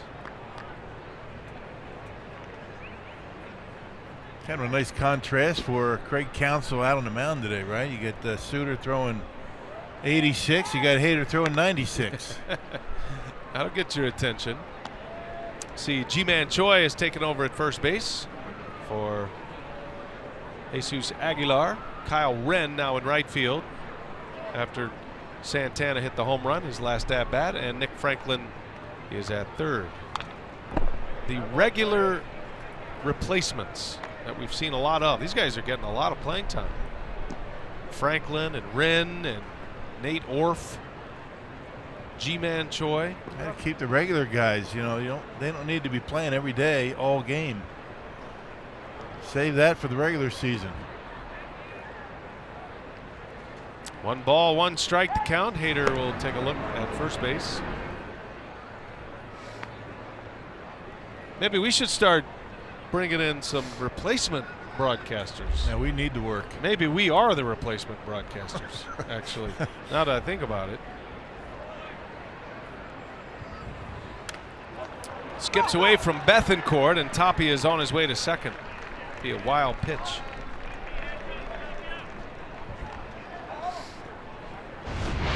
Trying to overthrow just a little bit. Tough play for a catcher. Knocks it down, but not able to keep it close enough. Yeah, you're going to need a break after this 3-game stretch, aren't you? I am going to need a little time. Got some work coming up this week. Got a little basketball. Where are you heading? I don't know yet. Oh, I'll find out with the rest of America tomorrow. Are we going through that again? You wouldn't tell us last year? I honestly don't know. People think I have the whole bracket in front of me. Everybody's asking me quite well, so and so in. Where are they going? So you I don't have no idea. You don't know where you're going. So when are you leaving to go where you don't know you're going? Either Tuesday or Wednesday to go to the place I don't know where I'm going yet. But I'll let you know when I know. There's a swing and a miss. He tied him up with a fastball. Cuevas strikes out. That is the 3rd strikeout for Haderade. Well, getting him inside right here. Look at this. Put it right where Bethancourt wanted it. No chance. Blew it right by him. Are you going to fill out a bracket this year, partner? You need a little help with your bracket? I would not even know where to begin.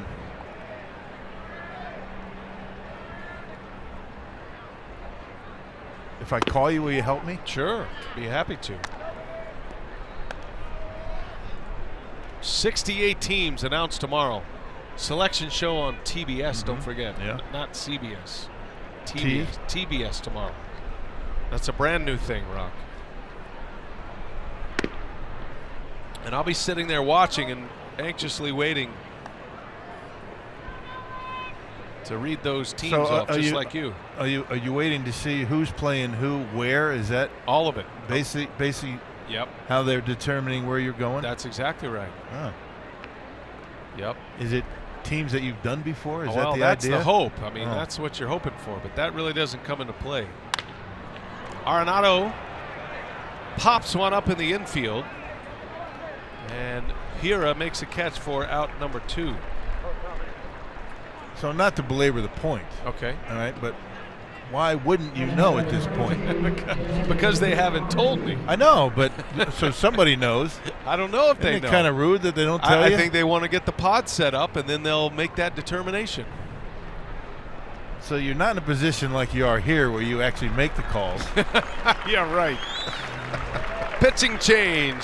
Hader's hit his pitch limit, and Craig Counsell goes to his bullpen. Mike Zagurski is coming on to pitch.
Hader hits his pitch limit, works an inning and 2/3 with 3 strikeouts, and now he'll give way to Mike Zagurski.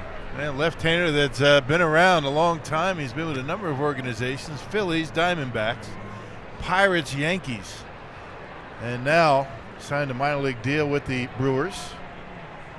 His year a year ago, split time between Erie and Toledo.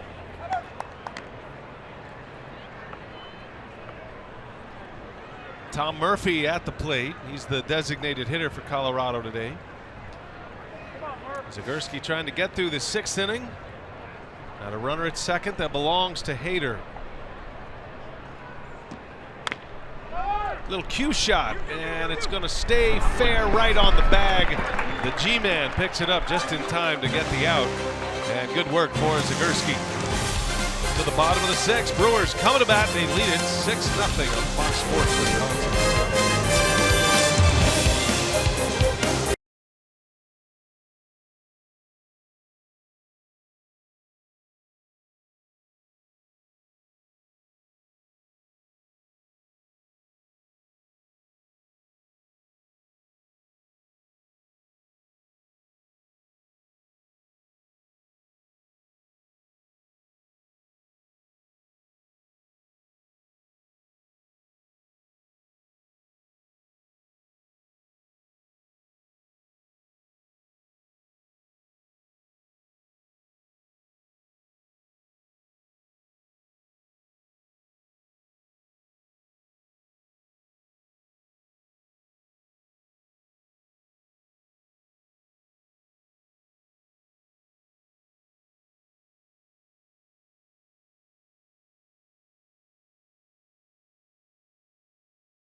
getting their championship season legs under them.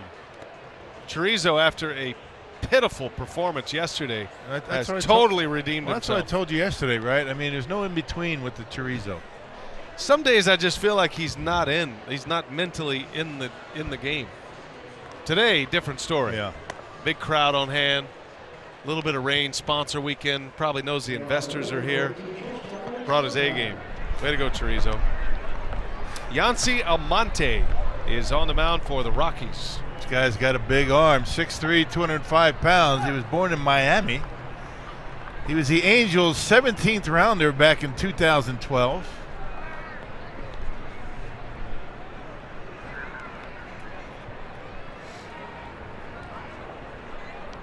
Eric Sogard will lead off for the Brew Crew. Sogard had a double and a run scored in the 4th inning. 1 for 2 today.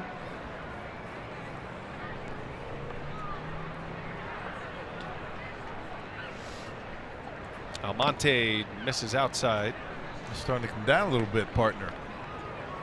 Fans are heading for the concourse. This is not something I've experienced very often here in Arizona. No. Rain in March. Not that they don't need it around here. They do.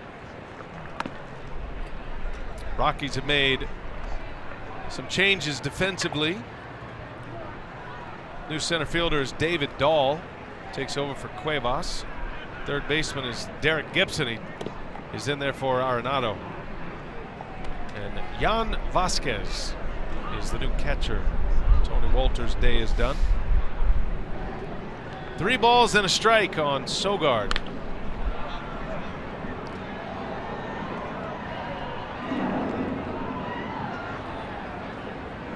I can't imagine the rain becoming a factor today because it doesn't look like there's anything in the sky. Right, it just socked in. It's just cloud cover for as far as you can see, but nothing really ominous.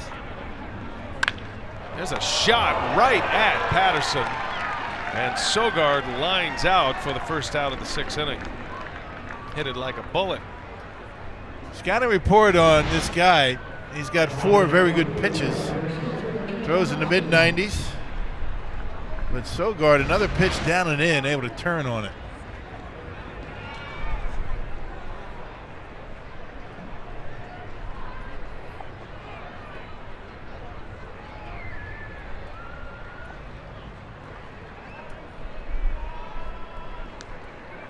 Keon Broxton now. Second at bat for him. Came in for Lorenzo Cain. Cain went 2 for 2 today. I have an amendment to my Rockies defensive changes. Okay. 1 addition. Tapia is out, and that means because Dahl came into center field, Noel Cuevas goes to left field. So he's still in there and hitting second on your scorecard. Fastball right by Broxton. Nice easy delivery for this young guy. Got good life to the fastball. Wow, nasty slider, and Broxton is down on strikes. 2 outs in the inning, his first K. He stands up there pretty tall, uses his legs very effectively. Watch the way he fires off of that pitching rubber, taking the pressure off of the elbow and shoulder. Got some good life to that fastball. Good spin rate, I'd imagine, on that pitch. Threw Broxton a mid-season slider. 2 outs. Here's Eric Thames.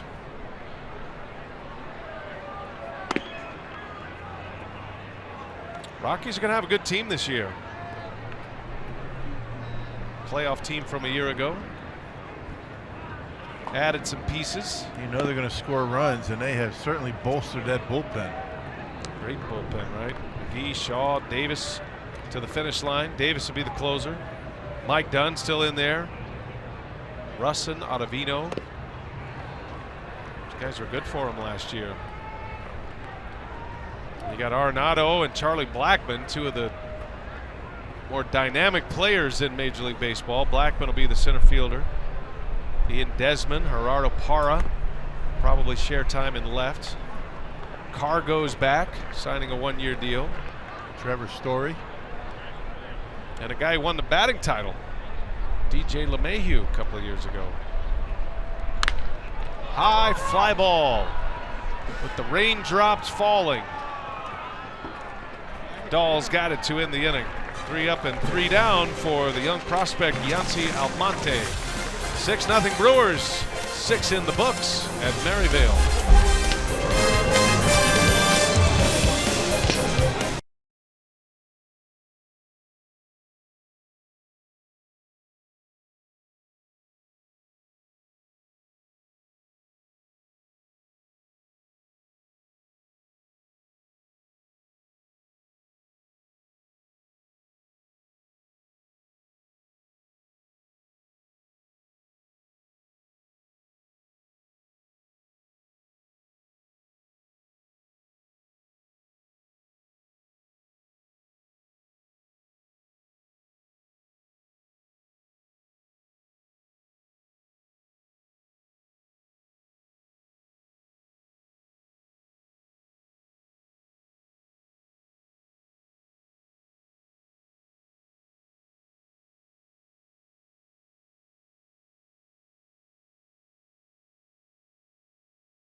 Got some rain coming down here at Maryvale. Unusual to see that, but no matter where you are, you'll never miss a second of the action with MLB.TV Premium. Enjoy HD streams of all out-of-market games on over 400 different devices. Plus, get a free MLB.com at-bat premium subscription when you sign up. Saturday afternoon, Phoenix, Arizona. And some changes for the Brewers. Just a light rain falling. Corey Knebel, the all-star closer from a year ago, on the mound.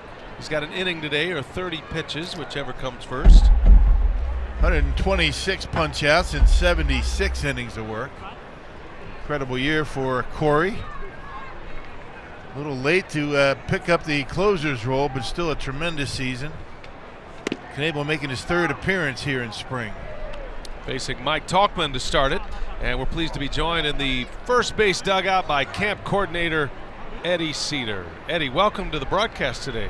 Thanks, you guys. You picked a perfect inning right when it's raining. Right, Yeah. I gotta stand out here. That's nice. Stand out with your helmet and Had to have the helmet on. It's getting a little dangerous out there, isn't it? I'm glad that I laugh because I keep telling the home plate umpire to signal for the lights to come on, so he's done it in between the last 2 innings, and no one knows what's going on. they never turn the lights on here at Maryvale. And the tarp, who knows if there's even a tarp under that roll over there. No, there is a tarp. I've actually seen the tarp on the field. Well, Ed, how's spring training camp going? You're tasked with the responsibility of organizing the entire day, every day, which is a massive undertaking. How's it going for you this year? Things are actually going very well. I get help from all the coaches, and so it goes very well so far, and haven't had much rain, so that helps us out, and do other things. Actually, like I said, with the help of the staff, it's actually kind of an easy thing when you've been doing it for a long time. Can you give us a sense of what your day would be like? So when this game ends, how will you then prepare for tomorrow? And then as you show up tomorrow before tomorrow's game, what is that process, and how you get all this information out to all the necessary people? Yep, on a usual day, I will go and look at the board. I have exactly who's all throwing bullpens, what kind of work wants to be done. Carlos Sobero does a great job. He gives me all the stuff for the infielders, so they're all set.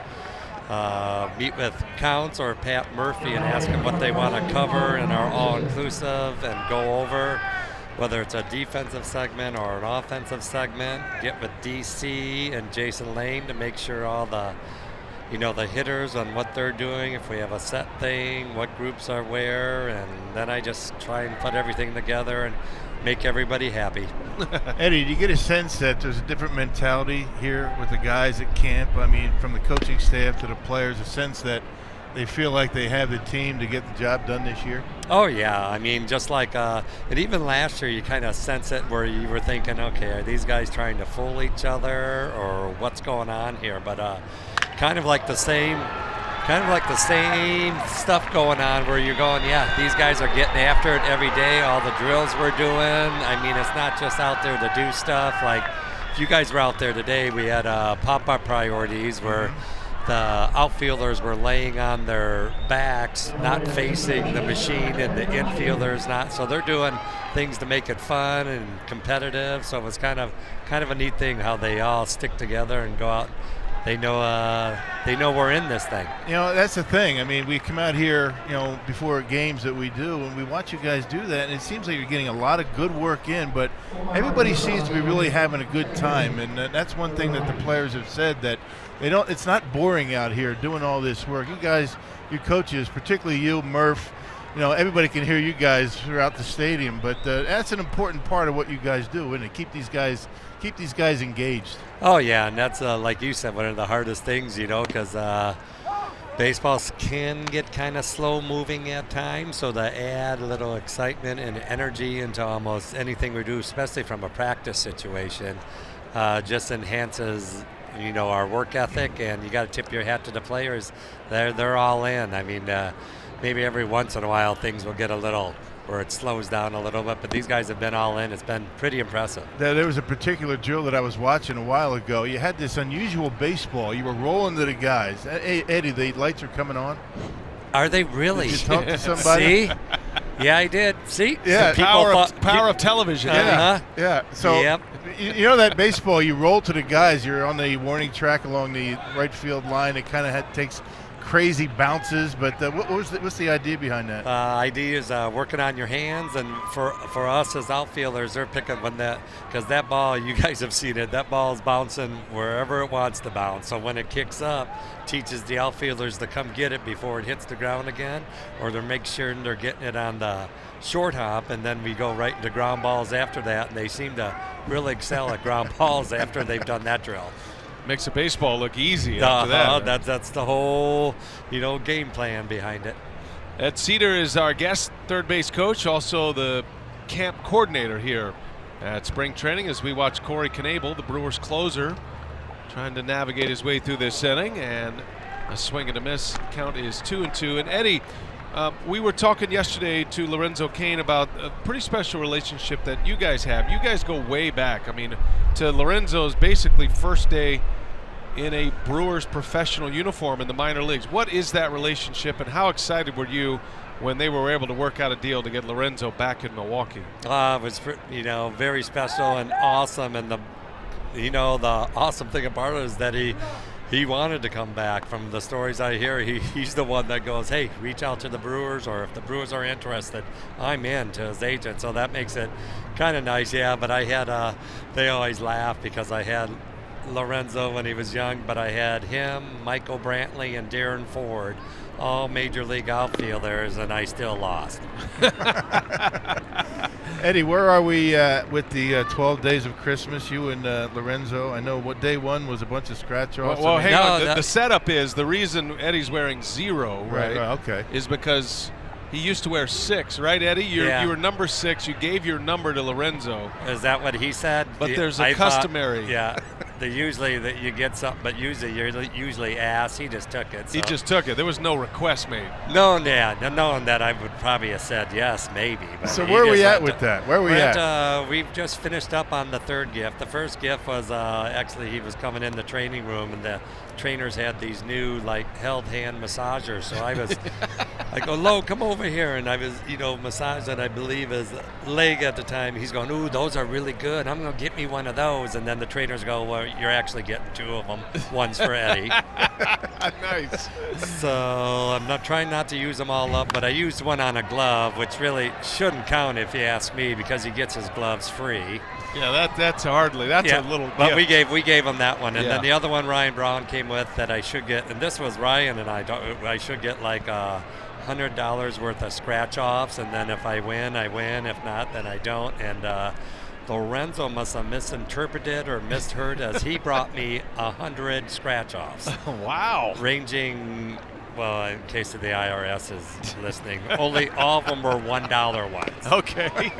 But have you been able to scratch them all off yet? Oh, we're doing now. We the first day was 30 because I had the help of Marcia, my wife, and Nicole, my daughter. Marcia, it's your birthday. If you're listening, happy birthday, hon. I'll be home soon. Oh, I should text her. Yeah, got to text her. But anyways, so now, we're in, let's see, we do 10 a day. So when the scratch-offs are done, I'm getting like suggestions. So if fans are listening, the suggestion box is open. So send them in. So we should take request on behalf of Ed Cedar for the 12 Days of Christmas, which is the gifts that Lorenzo Cain is offering Ed Cedar for giving up his number. I think it's fair. I like that. We might as well get everyone involved, because I went with the 0 because I know half the population of Milwaukee has the 6, the Cedar jerseys, so they can just enclose the 6 and then, blue out the inside, so you don't have to worry about it so much for the population of Milwaukee that has all my jerseys. Well, imagine the value of the first 0 Ed Cedar jersey or T-shirt. That's going to be the one to get right now. Those are classics. You're kind of like Michael Jordan. He wore 2 numbers, 23 and then 45. Never thought I liked that. And I'm sure you're getting all the residuals for that, too. Always. Well, it's been great visiting with you. I know you're a busy man. It's nice to actually stop down and have a little silly time with you. But any Grandma Cedar jokes on our way out? Anything you could share with us at this point? Not at this point, due to the rain. So, I see. Yeah. Understand. Yeah. Understand. And I don't know how much of a delay do I have? None. So no, we won't do it. That rules out all the Grandma Cedar jokes. Okay. Thank you for being with us, Eddie. All right, you guys have a good one. Brewers third base coach, camp coordinator, kind enough to stand in the rain while we chat with him. Actually, Eddie's probably more comfortable standing in the rain. He is terrific. Great coach. I'll tell you, Corey Knebel is not real happy with this situation here with the mound, and I think they're bringing the trainer out now.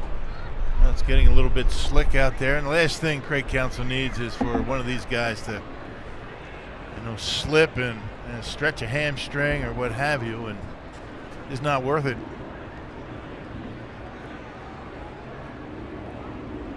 Well, hopefully this is not an injury, but Knebel is leaving here after 18 pitches. Well, you just hope that Craig decided to take him out because of the conditions and not because he hurt something. Yeah, it's a scary sight. Brewers have been able to stay injury-free this spring, but here's the all-star closer. Watch after this last pitch, just as we were signing off with Ed Cedar. And he looked over at the dugout after this pitch. Doesn't look like he hurt anything, but maybe something grabbed as he tried to land on that front foot. Called him out.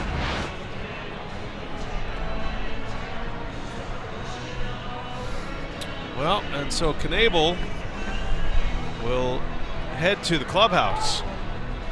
We will attempt to get you a report as best we can, hoping this is not an injury situation, but a mound situation, but don't want to speculate. So Tim Dillard is going to come on to pitch here with 1 away, 6-0 game. Fairly steady rain has been falling, not a heavy rain, but enough to end the day of Corey Knebel.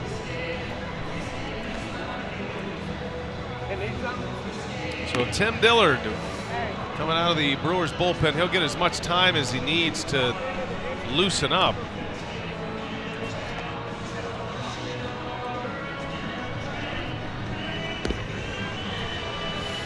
Let's take another look here and see if we can find anything on Knebel.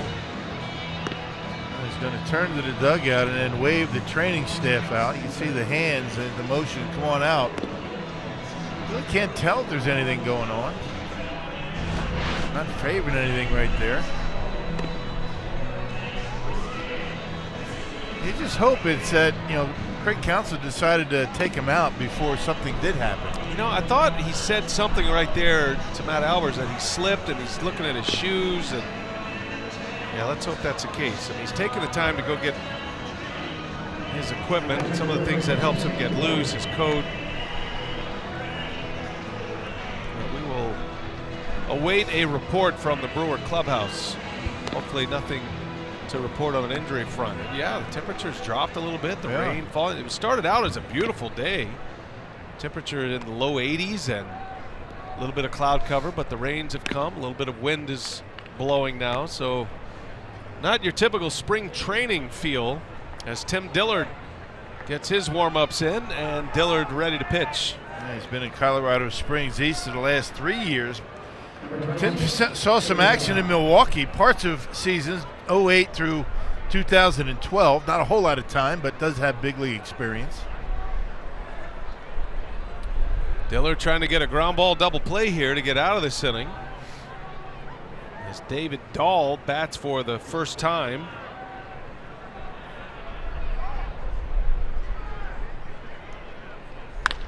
And inheriting a 2-1 count, it'll go to 2-2 now.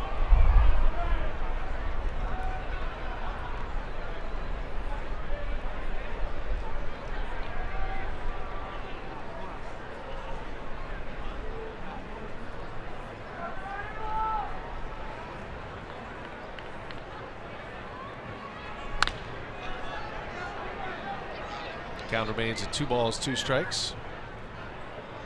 Well, you hate to see that, and again, you're hoping that Corey Knebel, it's just something with the mound and nothing serious. The good news in all of it is that you're still just shy of 3 weeks away from opening day.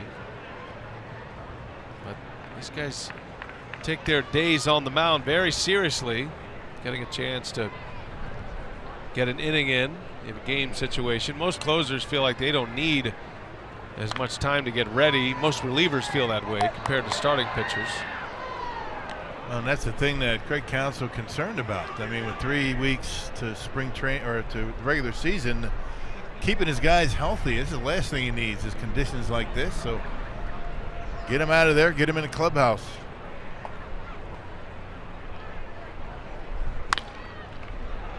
Well, Dillard pouring in the strikes. Count stays at 2-2.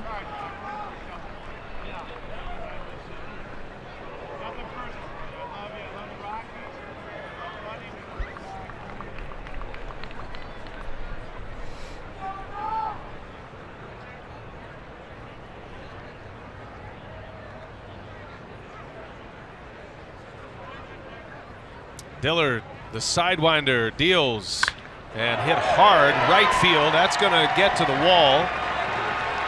1 run is in. A second run coming around. Carrizales will score. And it's a triple for David Dahl. It's a 2 RBI triple that puts the Rockies on the board. I think Dillard went with a slider that stayed middle in. A series of 2-seamers going away from Dahl. A lot of foul balls, but made a mistake with his spinner, and he rips it down the right field line.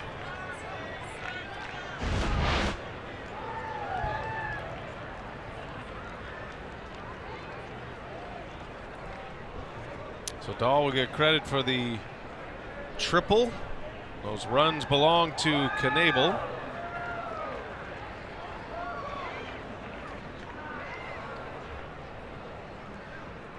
Pinch hitter for the Rockies here in the 7th inning, Daniel Castro.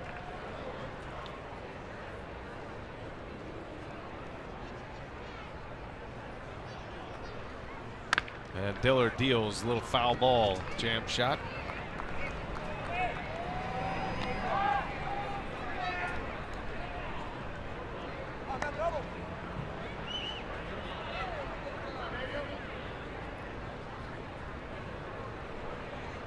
First at bat of the game for Daniel Castro. Hitting in the 9 spot in the order. 2 runs are in on 3 straight hits.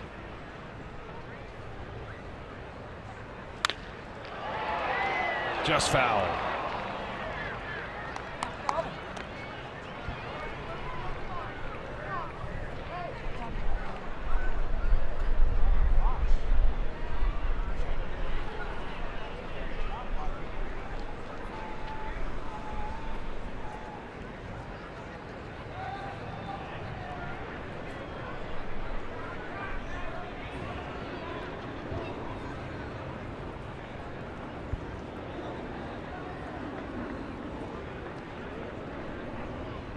No balls, 2 strikes. Rockies have a runner at third with 1 out, and Castro, a pop-up, wins, kind of pushing it back and playable. And there to make the catch is Franklin for out number 2. Well, we talked about the mound visits this year, and each team gets 6 without removing a pitcher. See the home plate umpire after Bethancourt and Dillard were talking. I'm going to turn around and say that was a visit. I promise he did. I saw him do it. Yep, 1 visit. There it is. He said it. Yep, that counts as a visit. Right after a play is over, he goes out and talks. Part of the new rules in Major League Baseball to try to generate a little quicker pace or decrease the time between the non-action moments of the game.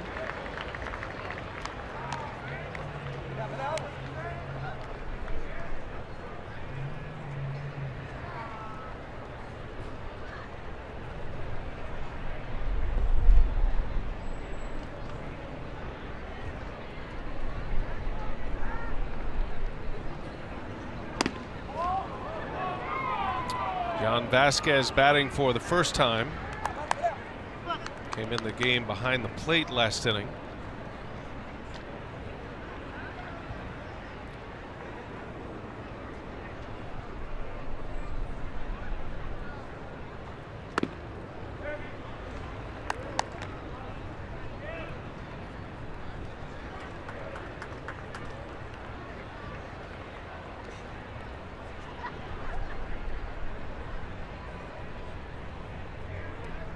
Slight rain falling.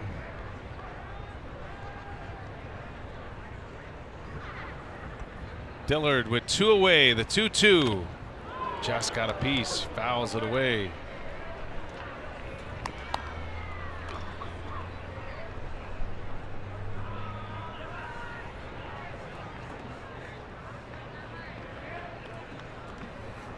David Dahl with a 2 RBI triple. Dillard taking over on the mound in the middle of that Dahl at bat.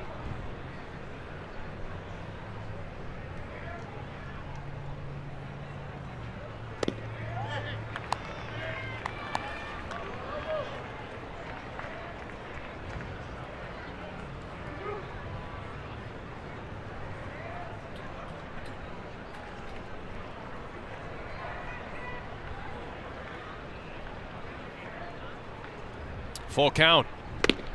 Lost him. Ball 4. First and third now for Colorado. Tim trying to put that sinker on the outside corner, just haven't been able to find the plate with it. He's been in the Brewers organization a long time. 35 years old, 34 years old. 16 years. And was at one point the top prospect with the Brewers. Still grinding away. He is entertaining the masses on his social media accounts. His famous dub smashes, Tim Dillard. You can check him out at Dim Tillard, at Dim Tillard on Twitter. He's on Instagram. He's one of the funniest guys you'll see. We had Tim at fantasy camp this year. A fantasy camp coach, and he put together a video of a lot of his stuff that he's posted online, and he had about a 20-minute video that he showed at happy hour. I bet it was great. It was a riot. Oh, everything he does is so funny. Living the life in the minor leagues and capturing it all on video and setting up. Oh, nice catch Tim Dillard stabs one. And that will end the inning. He's all business on the mound. Makes a nice play. He's still got it. Former catcher. Woo, he stuck his bare hand up there for a moment. Thought wisely. That's kind of like it.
After a little moisture here, Corey Knebel left this game. Did not appear to be an injury situation. Just looked like a wet mound. Not worth the risk. Baseball's back and the Brewers are ready to take the field. Fox Sports Wisconsin gives you an inside look into the 2018 season. You can hear from the newest members of the team, Lorenzo Cain and Christian Yelich. Plus, we sit down with David Stearns to discuss off-season moves and the outlook for the year. Brewers season preview, it comes today, 5 p.m., right after the game. It's only on Fox Sports Wisconsin. A cameo by Bill Schroeder. I think it's going to be 5 p.m. Or after the game. Good point. Kind of chugging along here slowly after a little bit of rain, and Almonte getting as much time as he needs with the new mound. They fixed up the moisture on the mound.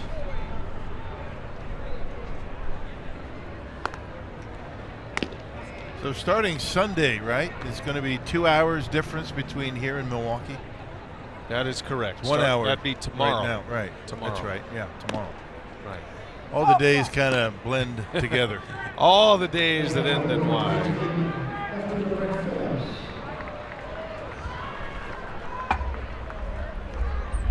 Now, the good news from the Brewers clubhouse is that Corey Knebel not suffering an injury there, just the wet mound. So that is a relief. It kind of looked that way, the way everybody was reacting. And the way Corey went off, and he didn't walk off, or at least to the clubhouse with a trainer. So don't want to see your all-star closer come out of a game before his inning is over. But in this case, it appears that all is well. You don't want him blowing out a hamstring either. Brett Phillips, first at bat, he sends one into left field, a high pop-up. And there is out number one.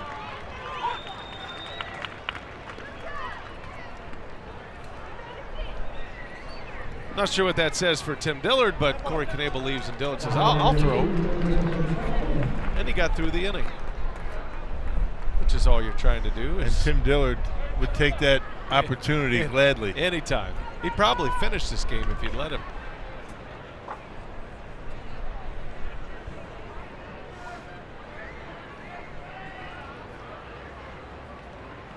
(6-2) is the score now after the 2-run inning for the Rockies. Nick Franklin, the switch hitter, at the plate.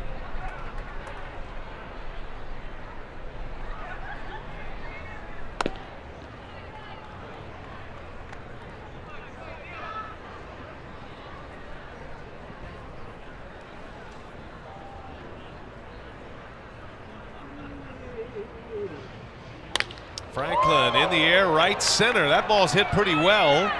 Long run. It's going to fall at the base of the wall. Takes a huge bounce back to the playing surface. And a stand-up triple for Nick Franklin. That gave that one a pretty good ride. Got under it a little bit. You didn't think it was going to leave the ballpark, but Franklin gets good extension on it, and they're not able to get to it in the outfield. And he's able to get into third base easily. Franklin's been swinging the bat well here in spring training. Making the most of his time here with the big league club. Infield in, one away. Brewers trying to get their runs back. G-Man Choi at the plate.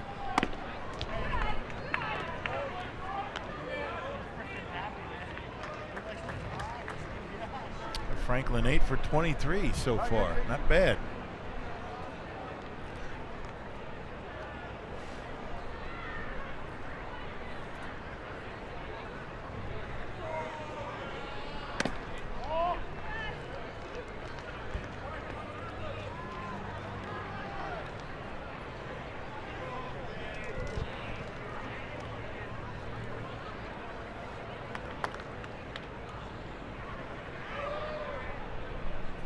Runner at third. Choi trying to pick him up. Lays off, takes a ball.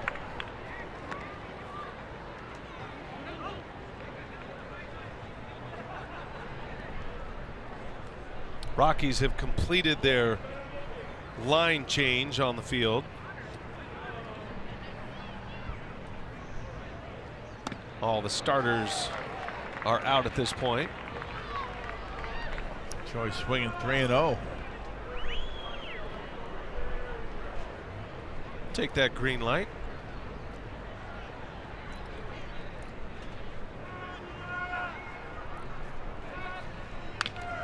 And he's a little late on that one. How'd you feel swinging 3-0? Did you feel a little extra pressure? Or No, I loved it. That was the green light zone for you. Guaranteed fastball. Problem is sometimes you're a little over anxious. Yeah. Swinging a pitch out of the zone, you know the fastball's coming. Bring it on. And you're swinging at a pitch out of the zone. Choi pops this one up. Wynn's going to push this one back a little bit. Going to be close and reaching up and in. And cannot make the catch. Was waiting for a call, was not sure. Third baseman Derek Gibson gave it a good effort. In amongst the Rockies fans down there.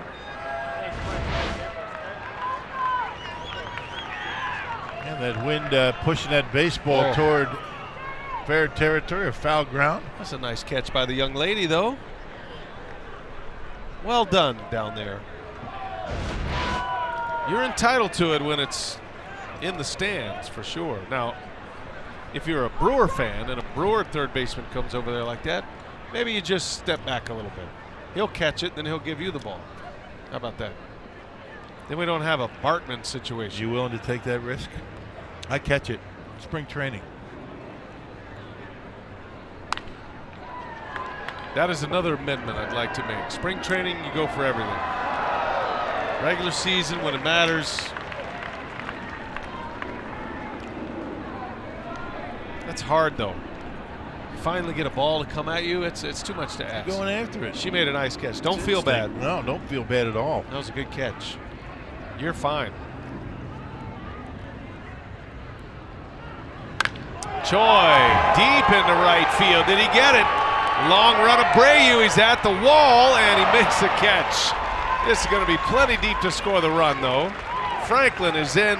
It's a sac fly for G-Man Choi. 7-2 Milwaukee. The Brewers have done a pretty good job today in these spots. Man at third, less than 2 outs.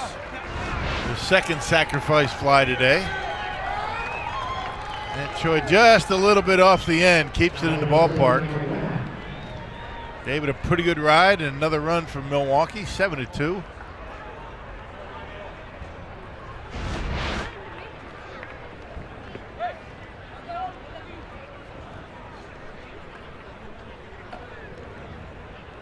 All right, so here is Kyle Wren.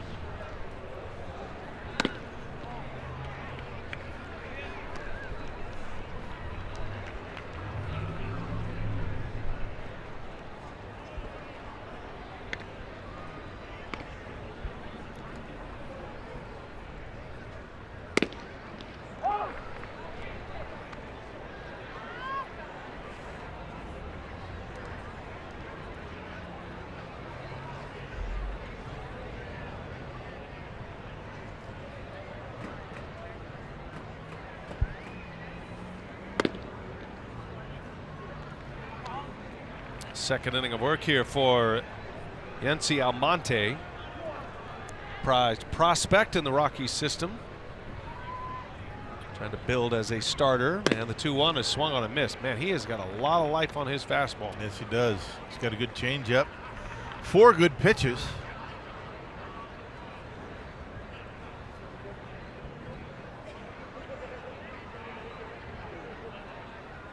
Two and 2 the count with 2 outs.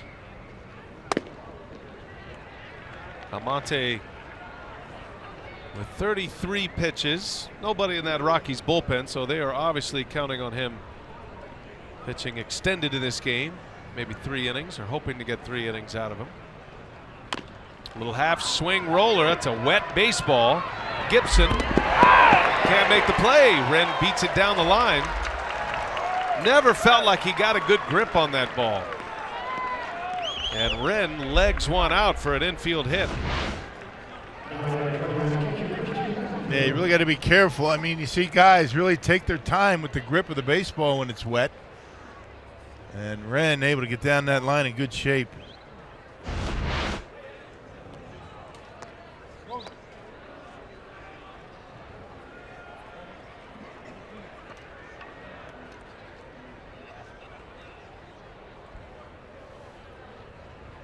Bethancourt now, the Brewer catcher. Had a single his last time up. Second at bat, he's on the first pitch this time. That's going to get down into the corner. Wren will score easily here as Bethancourt rolls into second. It's an RBI double, and the Brewers get those 2 runs right back. It's 8-2 now. They come with 2 outs, so a couple of 2-out hits. And the Brewers able to get back on the board. I like the approach of these Brewer hitters. Bethancourt's been swinging about well today, huh? Base hit to center. Now he's able to pull one down the line and left. He's saying to everybody, I'm not a pitcher. Forget that. I can hit. No doubt about his ability to catch.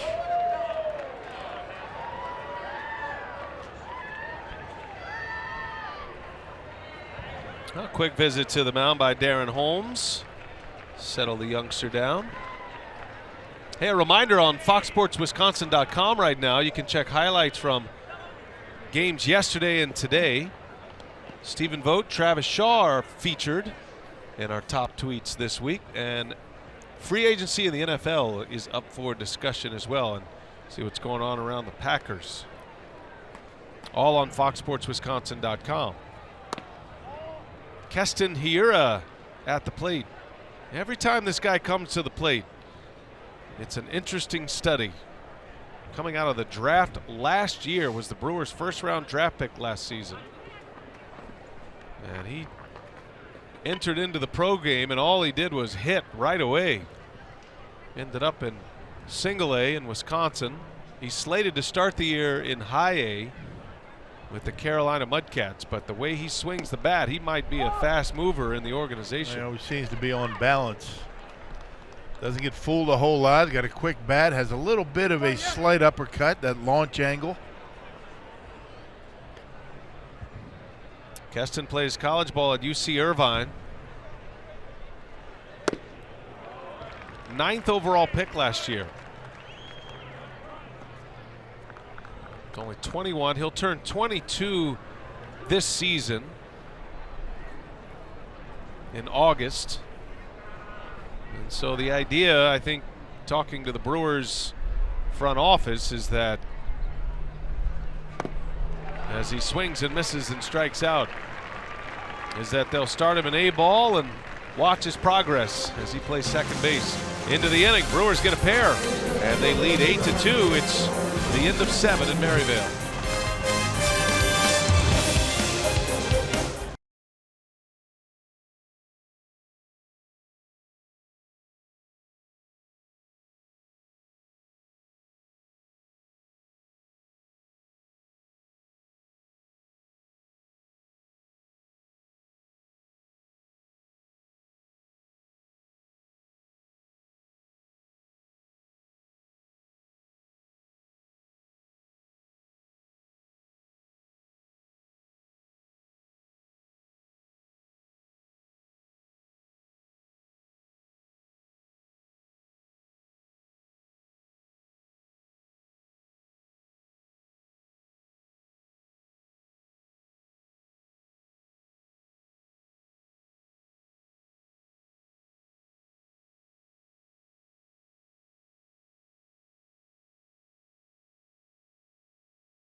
Brewers. A reminder that this copyrighted telecast is presented by authority of the Brewers, may not be reproduced or retransmitted in any form, and the accounts and descriptions of this game may not be disseminated without express written consent of the Brew Crew. New pitcher is Matt Albers, who will be a big part of the late game relief corps for Milwaukee this year. And that's a heck of a season last year with Washington. He throws hard, has a good breaking pitch, 63 appearances, and a 162 earned run average out of the bullpen. He has been around. He's been in a lot of different clubs: Astros, Orioles, Red Sox, Diamondbacks, Indians, White Sox, Nationals, now Brewers, and finally getting a payday. Signed a 2-year deal and got a little security. Facing Derek Gibson to start it for the Rockies.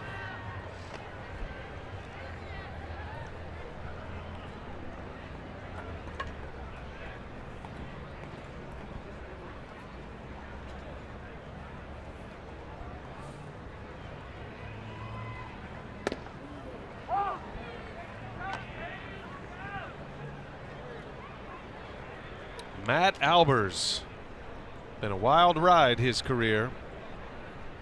Late game relievers were the ones who cashed in on free agency this year. No other free agents did. But Albers and those like him, non-closers who proved to be effective last season. There are a lot of multi-year deals. Brandon Kinsler, Joe Smith signed a multi-year deal with the Astros. Albers is 35. You see that delivery, pretty straightforward, nothing really unusual about it. He keeps the pressure off of his elbow, and he throws in the mid-90s, has a pretty good changeup to go with it, and a slider. 2-2 pitch on the ground. He gets a lot of those when he's right. And there is out number one. One thing about Albers, and the Brewers are confident that this will not be a setback year for Albers. And he's been on a little bit of a good year, bad year run. So 2 years ago with the White Sox, he had an ERA over 6. Brewers feel like they understand some reasons behind that. And he bounced it back last year with, as Rock mentioned, a stellar season in Washington. It was a key part of their bullpen and pitched in the postseason last year as well. He pitched in 2 games, did not allow a run in those 2 games. That was part of that 5-game series with the Chicago Cubs. He pitched in 2 of those games. Only gave up 1 hit. So not only did he pitch well during the regular season, he pitched well when the lights were brightest in the postseason. So you add guys like Albers and Boone Logan, put those together with what the Brewers had building last year. All-star closer Corey Knebel, Josh Hader, who burst onto the scene last season, Jacob Barnes, and the Brewers feel like they have a very good bullpen. Especially late, that's 5 guys. They're going to carry 8. Whether they carry 4 or 5 starters at the beginning of the year is another question. Depending on off days and whatnot, you really wouldn't need a 5th starter. So that could add to your bullpen mix. Brewers aren't going to need that 5th starter until game number 8. So they have some time to maybe play around with the roster if they need to do that. Rockies and the Brewers are very similar in philosophy as far as bullpens go. Colorado has a lot of young starters. And, you know, you're hoping for 5 or 6 innings out of these guys. They think through the long haul. Now, if a guy's rolling and he's dominating and it's easy, low stress, of course he's going to be allowed to stay in a game in the 7th or the 8th. But for the most part, you get the 3rd time through the batting order. Both of these organizations are looking to get into the bullpen and start to play matchup. That's the way the game's going all over the place now. Yeah, no kidding.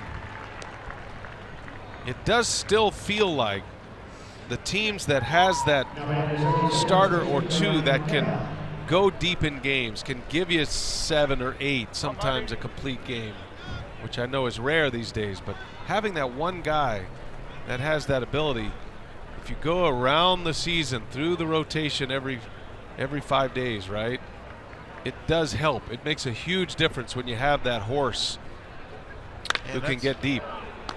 There's a liner to short, and a 1-2-3 inning for Matt Albers.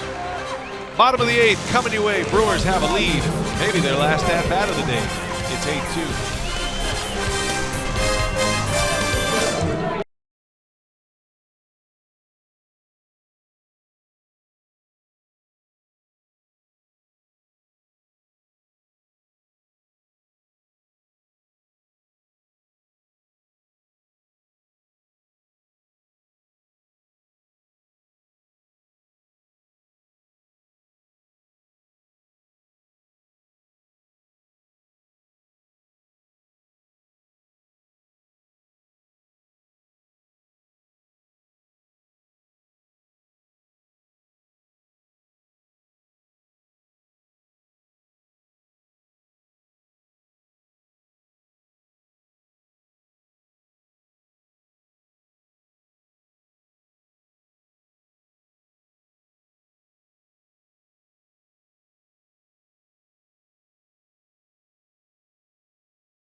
Good time.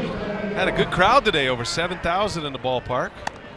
And these guys are hanging in there. Going to see this one through to the end. 8-2. Brewers have a lead over the Rockies. We're going to the bottom of the 8th inning. And Almonte is back out there to start his 3rd inning. He starts this inning with bullpen activity, so it is unlikely he will finish this inning. Nate Orff will lead off for the Brewers.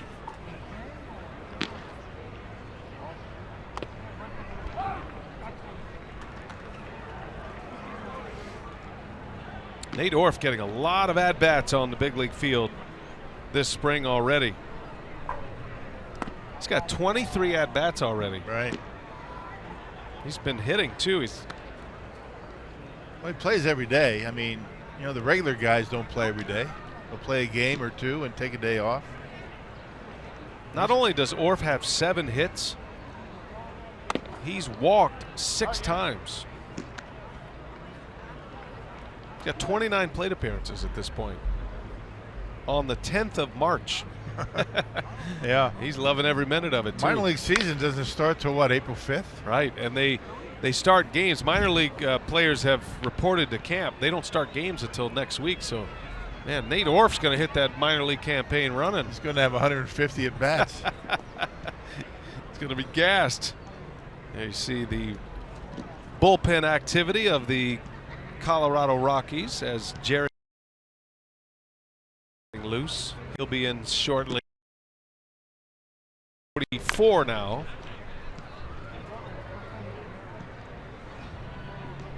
It's our last TV game for a little while here. Back on the air on the 13th.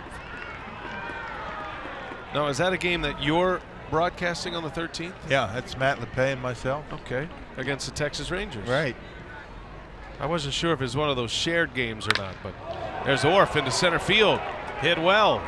Still carrying. Got a chance. Oh, it hits the top of the wall and bounces out.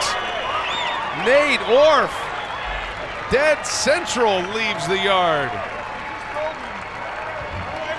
Well, you just love it when guys like Nate Orff have a good spring. I mean, he works so hard. Kind of a long shot to get to the big leagues, but a solid player. Check him out. That fastball leaking toward the inner half of the plate. He pops the hips and knocks it out of here to dead center. Second home run of the spring for Nate Orf. Off the top of the fence. That's a long way out there. There is a slight breeze blowing out to center field, but you could tell by the sound that he hit it on the barrel. But it's not carrying nearly as well as it was early because of the wetness, the damp. Keon Broxton batting for the third time.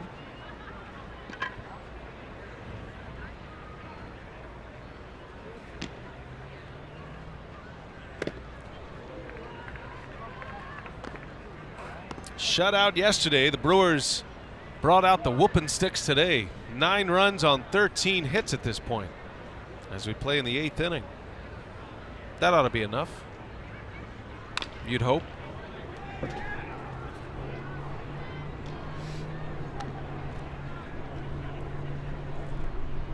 Almonte giving up 3 runs in the last 2 innings. Choi and Bethencourt with RBIs last inning. Giving up the cycle. Home run, triple, double, single. Broxton a strikeout victim. Out number 1 in the inning.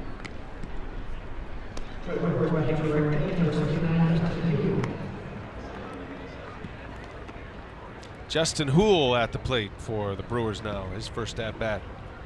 Young catcher. Oliver Drake getting loose in the Brewer bullpen. Got big plans the next 2 days, Rock? You've got a little vacation after working 3 days in a row. I think I'm going to be here at the ballpark getting my work in. Yeah. How about yourself? Check some games out. I'll be heading back to Milwaukee tonight. I'm going to be actually sitting up here, and I got to figure out the plan, how you do such a good job with the replacements, the changes. I have a feeling that LePay is going to need a little help. Well, it all depends on your stats guy. You know, that's a key. There's a base hit for Houle. Nice piece of hitting there. Love that stroke. Short, compact swing, and he lines one up the middle. After catching all those bullpens all day long, he finally gets an at-bat in the big league game, and a clean single, and that's going to be the end of the line here for Almonte. Pitching change for the Rockies. Bud Black on his way out. Got to have a good stats guy, Rock. Yeah. You need an extra pair of eyes. And today that man would be Glenn Preston, who has informed us that the Rockies have a pitching change, and it is Jerry Vasto coming in. We'll take a break.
Fourth home run to center field.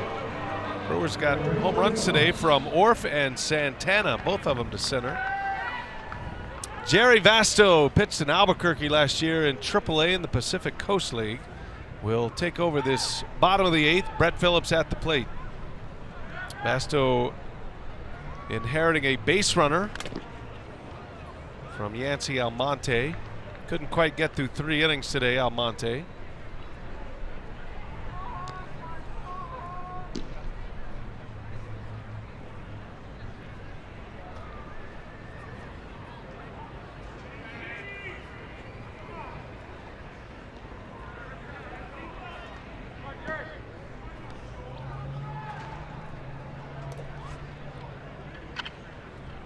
Brett Phillips came in for Ryan Braun. Braun had a double and an RBI today in his first at-bat. Scored a run.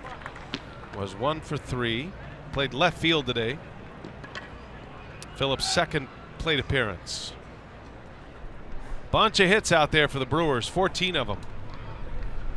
Making up the 2 homers. And making up for lost time yesterday.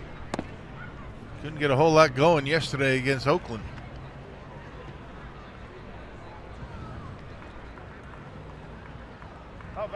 Had a nice visit with Brent Suter today. He joined us in the dugout. He pitched well. He looked sharp. 4 innings today for Suter. Did not give up a run. Only gave up 2 hits, which came in the first inning, and they were both singles. And he wiped out one of those base runners with a pickoff. So Suter faced just 2 over the minimum today. 4 strikeouts.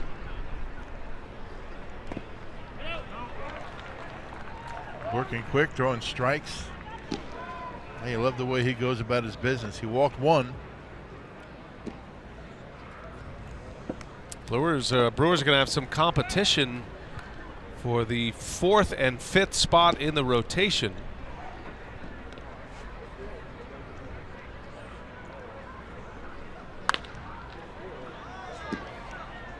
Brent Suter, Wade Miley, Giovanni Gallardo, Junior Guerra, Brandon Woodruff, all names that are competing for those 2 spots.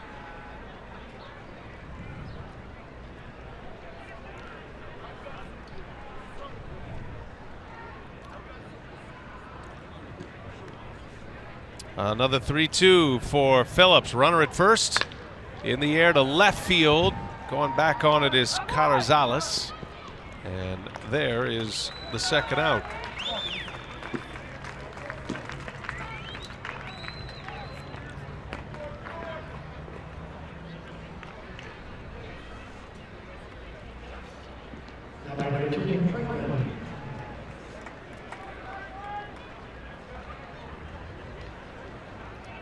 Nick Franklin now.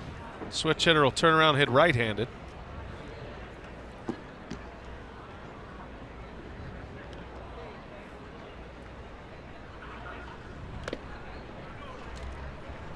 Turned out to be a rainy day in Phoenix. When's the last time you had one of those? I'm just trying to go through my years, hasn't it?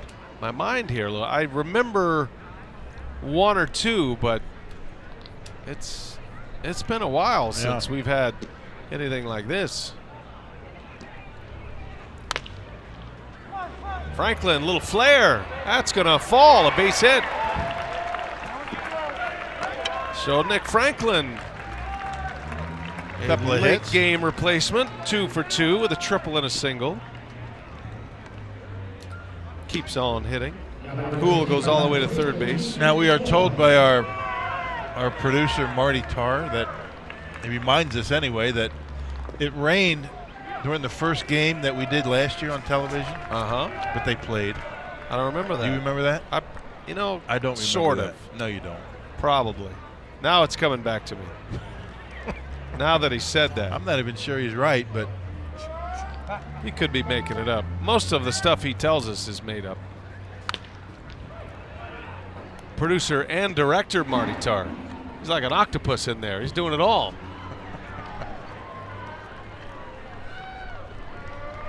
G-Man Choi batting here with 2 outs. One of our 12 telecasts from spring training this year. It's great to be able to bring you all these games, give you the visuals, get to know some of the guys from the minor league side when you get to this part of the game, guys you might see in the big leagues. it's great. The interviews are fun, though. You know, people get to hear their voices and catch them in a low stress point of the season and maybe see some of their personalities come through. Who's candidate for your top interview of the year right now? It's got to be the one today, right? I mean, Brent Suter. Brent Suter. Then you have, Darnell was really good. Eddie's always a good interview. Yeah. Yeah, we're giving out awards this year for best interview. I know the players are eager to win that. We haven't quite decided what we're giving away yet, but it'll be memorable. Yeah, we want them to compete for the best interview. Everything's a competition here in spring training. We want them to give their best effort. Choi draws a walk. No mail-ins on interviews. Unlike what we're doing right now on the broadcast. We're working hard, buddy. What are you talking about? Here's Kyle Wren now with the bases loaded. Grinded. Making sure you know who all these players are and what they've been doing. Actually, it's a lot easier this time of the game because we see the same group of players every day. Right. Wren and Orf and Choi, Bethencourt. Guys are playing a lot. Nick Franklin. Nick Franklin has 2 hits today, Rock. He has 9 hits this spring already. Right. And 6 RBIs. He's played in 13 games. And not a guy that is really on the radar right now to break with the club, but you never know. Injuries pop up, and he's still playing as though he feels as though he should go to Milwaukee. You never know. Somebody gets hurt. They need somebody. Jesus Aguilar made his way onto the big league roster with a good spring last year. That's hard to do. You got to really open up some eyes to be put on a major league roster. Right. That roster is a 40-man roster. 25 of those players will go to Milwaukee for spring training. I mean, for opening day.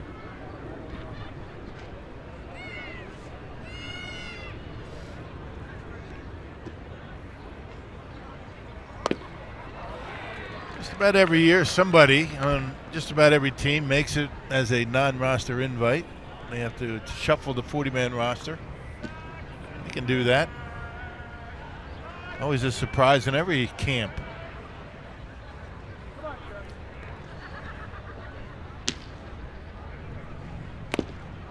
A strikeout to end the inning.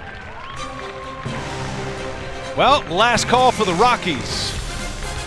9-2 Brewers. Let's see if the crew can close them out today on a Saturday in Maryvale.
Started early for the crew today, a 4-run first inning.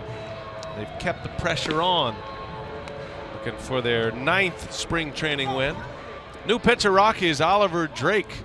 And he's trying to make this major league roster in the bullpen. Spent a good part of the year with Milwaukee last year. Yeah, started the year with the Orioles. The Brewers picked him up off waivers. You can see, his workload, 64 appearances. That fork ball, that split-fingered fastball that he throws. Craig Counsell like to use him against left-handed hitters quite a bit. More strikeouts than innings pitched the year ago. Split finger specialist. Those that split finger grip and like a screwball coming off his hand, which breaks down and away on a left-handed hitter. You'll probably see one here soon. Oliver Drake out of the U.S. Naval Academy. He's the only one in the big leagues from the U.S. Naval Academy.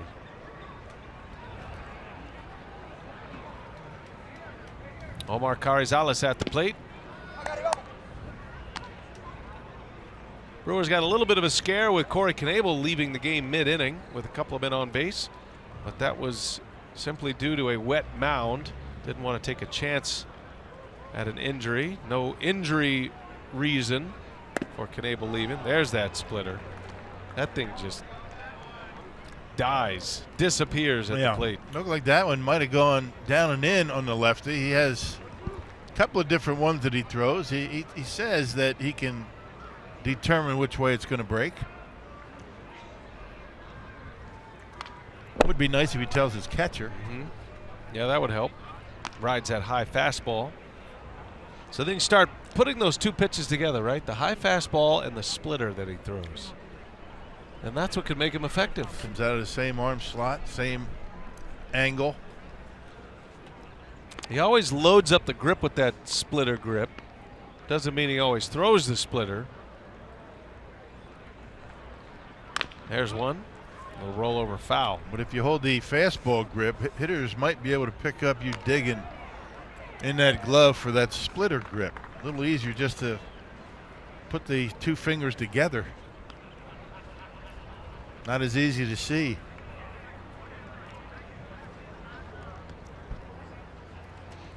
Most intense man in the ballpark right now. Spring training games have a leisurely feel to them, but you get a guy like Oliver Drake trying to make a team. He is in full battle mode right here. On the ground, hits the mound, but right to Orf, and the first out of the inning.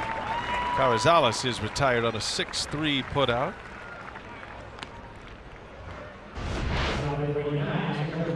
Split-fingered fastball was up, but it was away. That was the good thing about it. If it's up, you don't want it down the middle.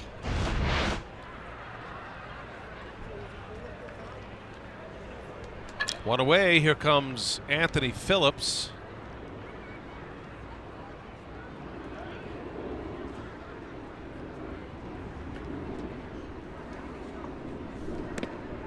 No television tomorrow for the Brew Crew, but there will be a radio broadcast tomorrow.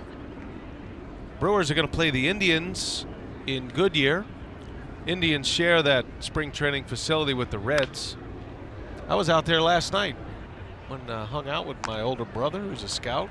We went and watched the night game. He was scouting the game. It's beautiful out there. Yeah. Palm trees are starting to grow, a little more character. Like it out there. It's a nice night. Planes out there still? Oh, yeah. Airplane graveyard right across the street. That never gets old.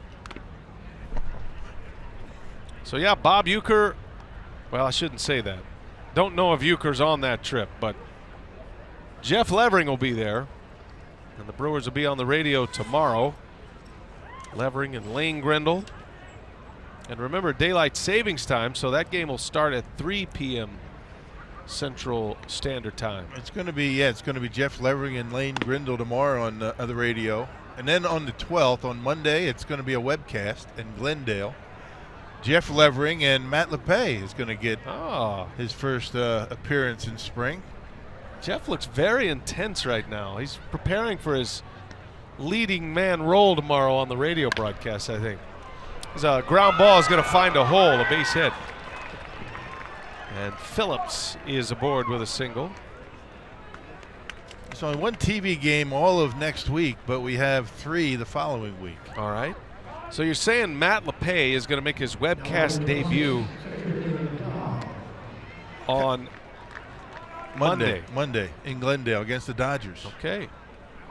Well, we'll be sure to tune into that one. And then Fox Sports Wisconsin Tuesday against the Rangers with Matt LePay and Bill Schroeder.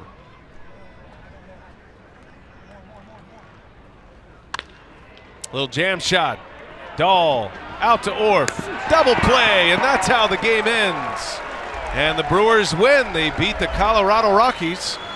Oliver Drake looks sharp in his 9th inning. That's a final from Maryvale. The Brew Crew winning it 9-2. We'll show you a couple of highlights, maybe our play of the game, when we continue.